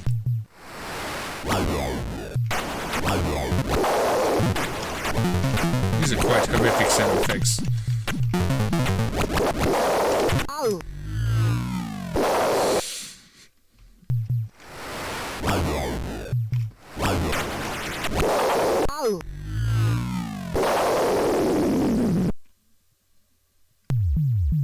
So, yeah, sure. Probably one of the more obscure twin-stick games, a vertical twin-stick game. Not most of them I think of are horizontal. This one's vertical. I mean, I know, not one I played much of, but it seemed to fit the rather creepy theme I wanted here. Still so many games though. Still so many games. I think we should go with something on the PlayStation. I don't know much about this one.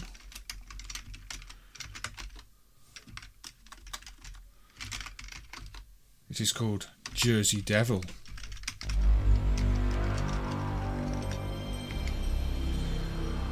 Assault is a vertical twin-stick game. That it is, yes, Stephen.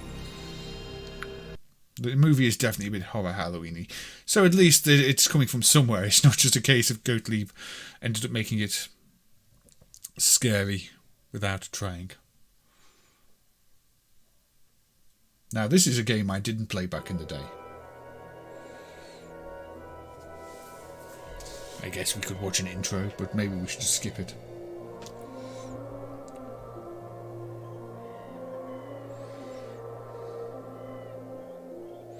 But you can see it does have that spooky vibe to it already, which continues throughout the game. There we go. Somebody with a pumpkin head. I think we'll skip the intro. You get the idea.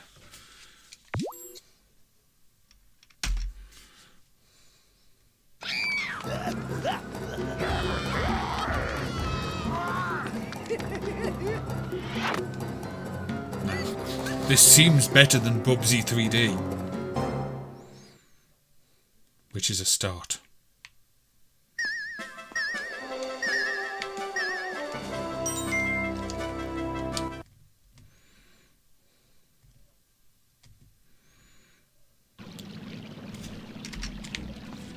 And it works with the DualShock analog controls, which is even better. And has camera controls. Right, we're off to a good start here. So has anybody played this one? Does anybody remember this one? Because I don't remember seeing this one for sale. I don't know if it was only released in the US. But, never heard of this one before.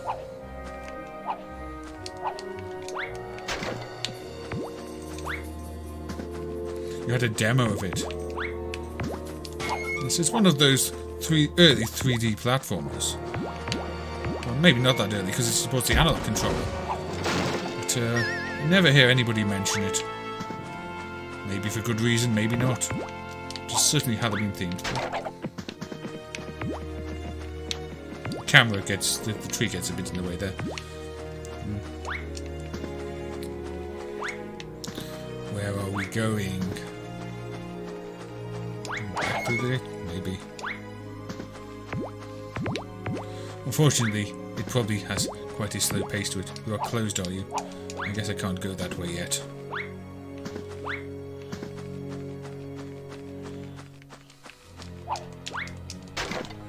More pumpkins. We are making up for the lack of pumpkins in the previous streams.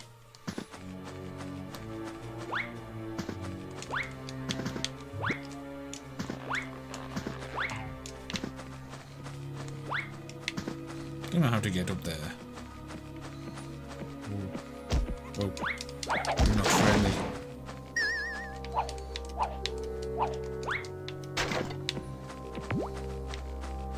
So was the demo like the first level by any chance?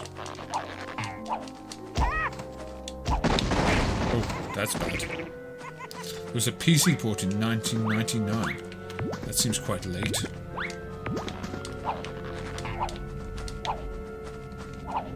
Can I not get through this one yet? I guess not.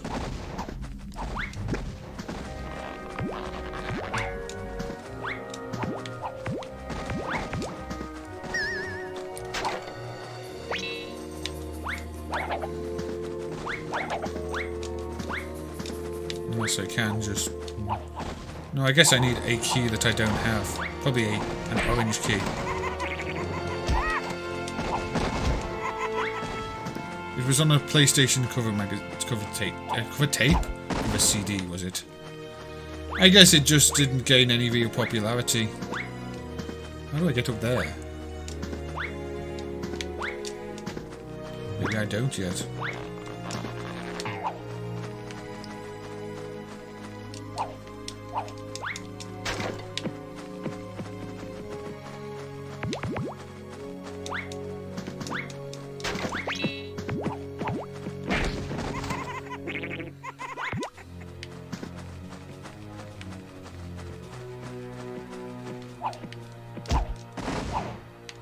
What's in here? Another key. Or something. It doesn't seem terrible. It seems maybe a little generic. But this is only the first level. Just not quite sure what I'm doing yet.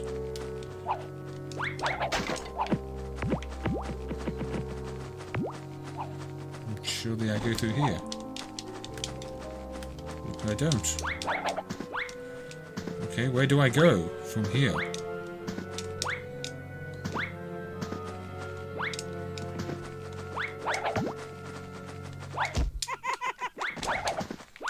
you up there or are you down here? I don't know. Am I stuck?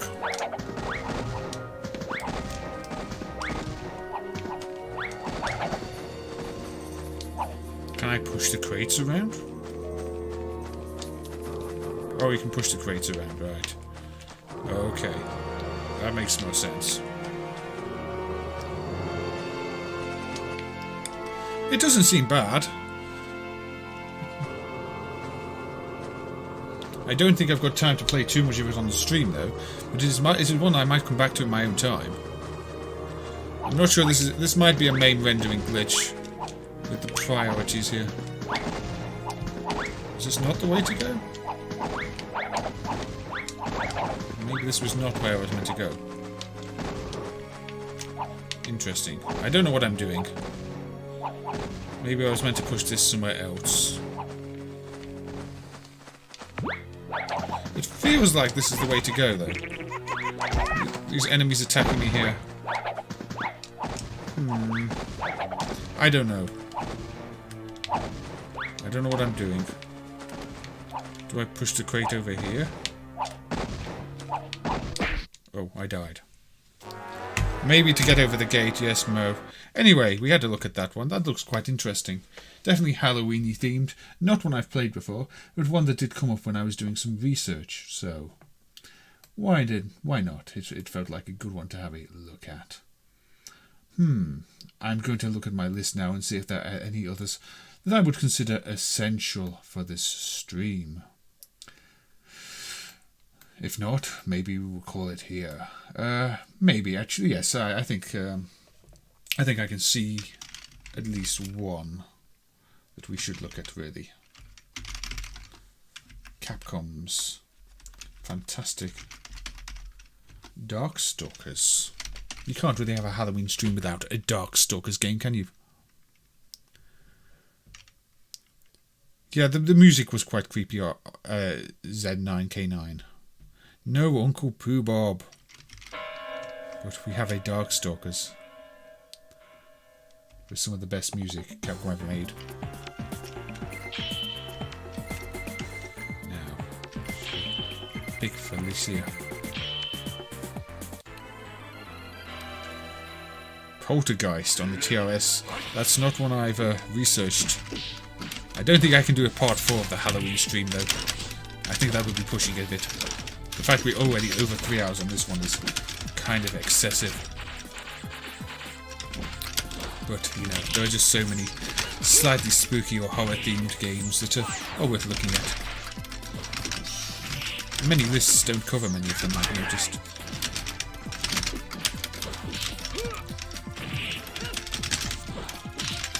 Don't beat up the kitty cat. Monkey Poo is too scary. You see, I could probably, maybe should look at Master of Darkness on the Master System too. But again, that's quite a slow paced one. That's one that really needs its own stream. So, I like quite a few of these, to be honest.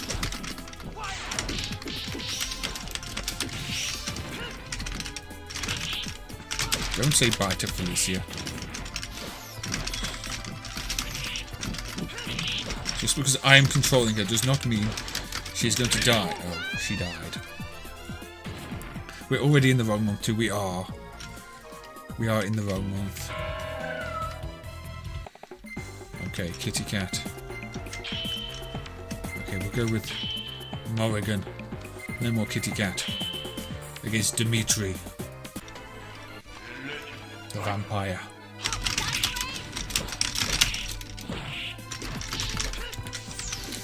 Some of Capcom's best work, I feel, artistically. Plus, you know, they're solid games too.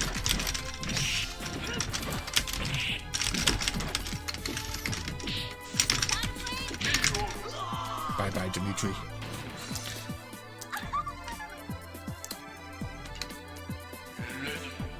I think maybe we'll keep going. There are quite a few other games in this list I want to play.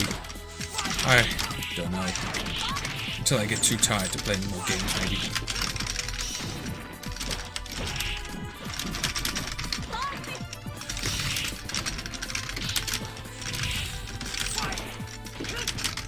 Bye-bye, Dimitri. Mother Gun wins with her bats. Yes, it is the best looking Capcom game. The series in general. I wouldn't pick any specific one out. This one doesn't have quite as many characters, so the other ones maybe have better looks because they have more characters. But still, everything about this is good. And everything about the sequels is good. Can't really fault them.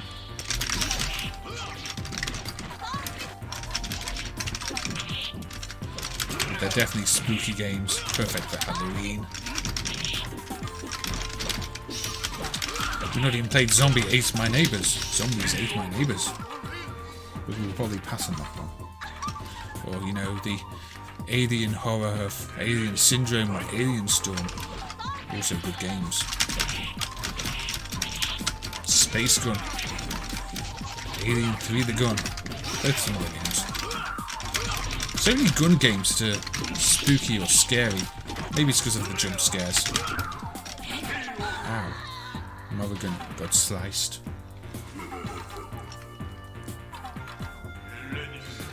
More pinball games. We could look at Devilish. Devil's Crush. But maybe next year. If I'm still doing streams by then.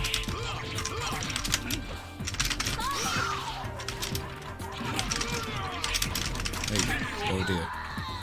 Well. The chicken has food at least now.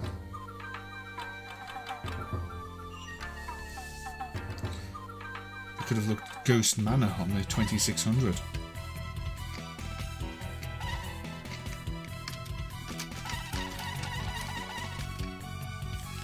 Yes, the sprites did get reused quite often, didn't they, Mr. Outer Heaven?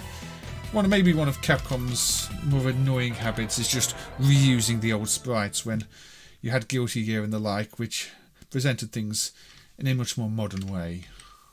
But they were well drawn and well animated. So maybe you can't blame them. We've not even got to Friday the 13th, which we were thinking about, or Bogey Manor. But we should go with something different. We will go with Satan's Hollow, which is another one I've never really played much of, so forgive me if I don't know what I'm doing. I think it's probably just a shooter though.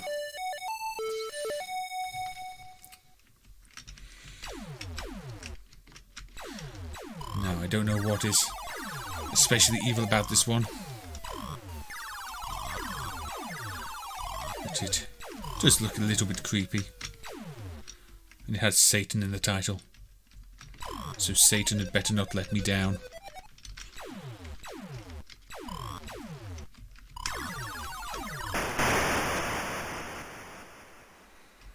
We try and play another game with Satan in the title afterwards, actually. Which also has a castle. You forgot about this one. Was this one of the ones that you saw at the arcade? Oh, look, we've got a fire-breathing demon there. Am I meant to catch the people after I kill these? No, I'm not. But that answers that question.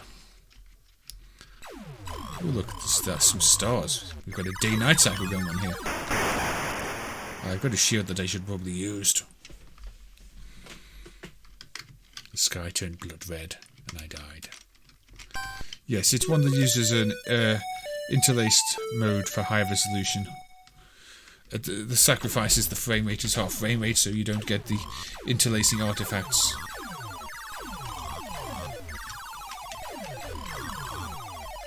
Like Spy Hunter. Same type of hardware, I believe. Or similar. This is, yes, very similar to Spy Hunter. Just without the 68K for the sound. It was developed by Arcade Engineering. That's an incredibly generic name.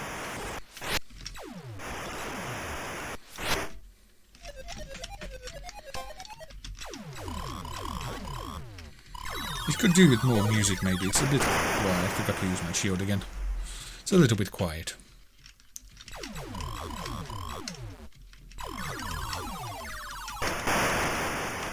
Shield. Remember the shield. You love some... I'm not that keen on Spy Hunter. I think it's a nice concept, but a bit of a novelty.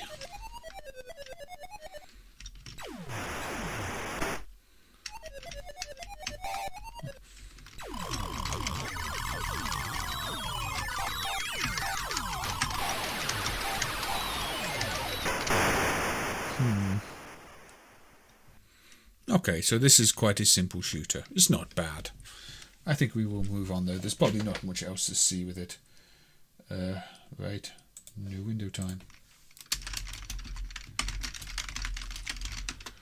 This is Poker Satan on cave type hardware. It is one of the triple screen games where player 1 has a screen and player 2 has a screen. That was quite loud.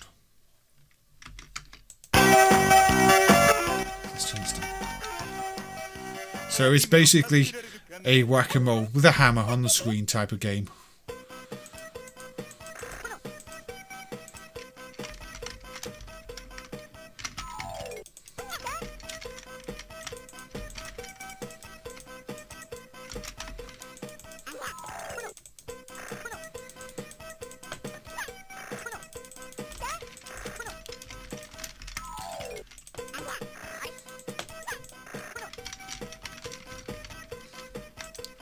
It's not the best game in the world. But it is interesting to see a game with 3 screens.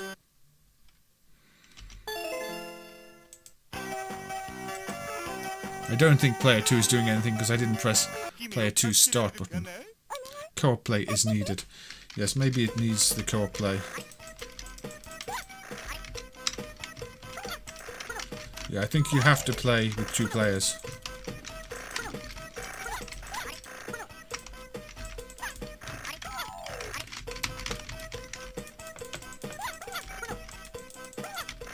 So it's an interesting concept, using a screen per player. Protect the princess, basically.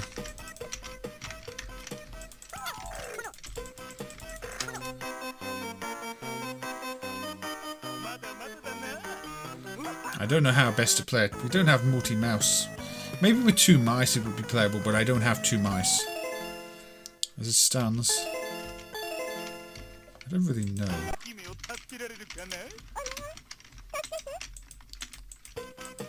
Now we have two princesses and 2 screens. This is versus mode.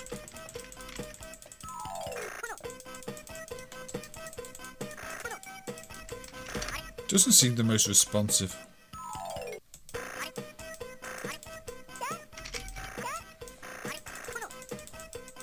I think the aim might be off, to be honest. I don't know.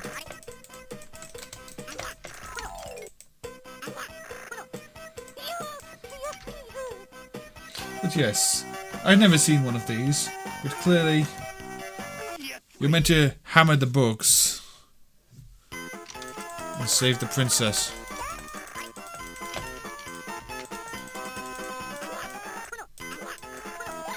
And I think maybe you have to hold it in one place actually, maybe that works.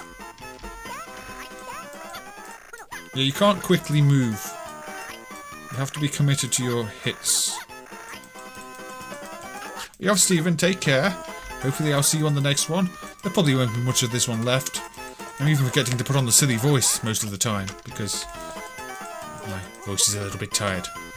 But yes, Poker Satan.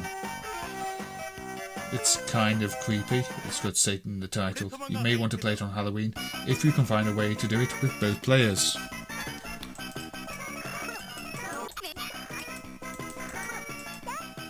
Don't do the princess one.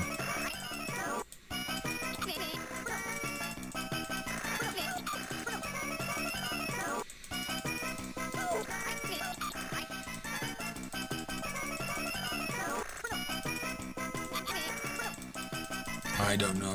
I think we've seen enough of that. Yeah, it's getting quite late anyway. 3 hours, 45 minutes. There may be other games we could have played, but I think we have covered a fair share of interesting games across a variety of platforms. So I think that is where I will end these spooky streams.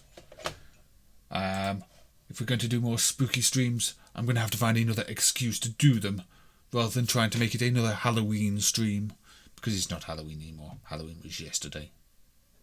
So, thank you to everybody who's been here, following, commenting, talking, having a nice chat amongst yourselves, sharing facts. Thank you to everybody who is watching this on catch-up somewhere else, not live. Maybe you're out and about and you decided to tune into the spooky trilogy of streams. But this is where the spooky trilogy of streams ends. So thank you, take care, and I will hopefully see you all on the next one.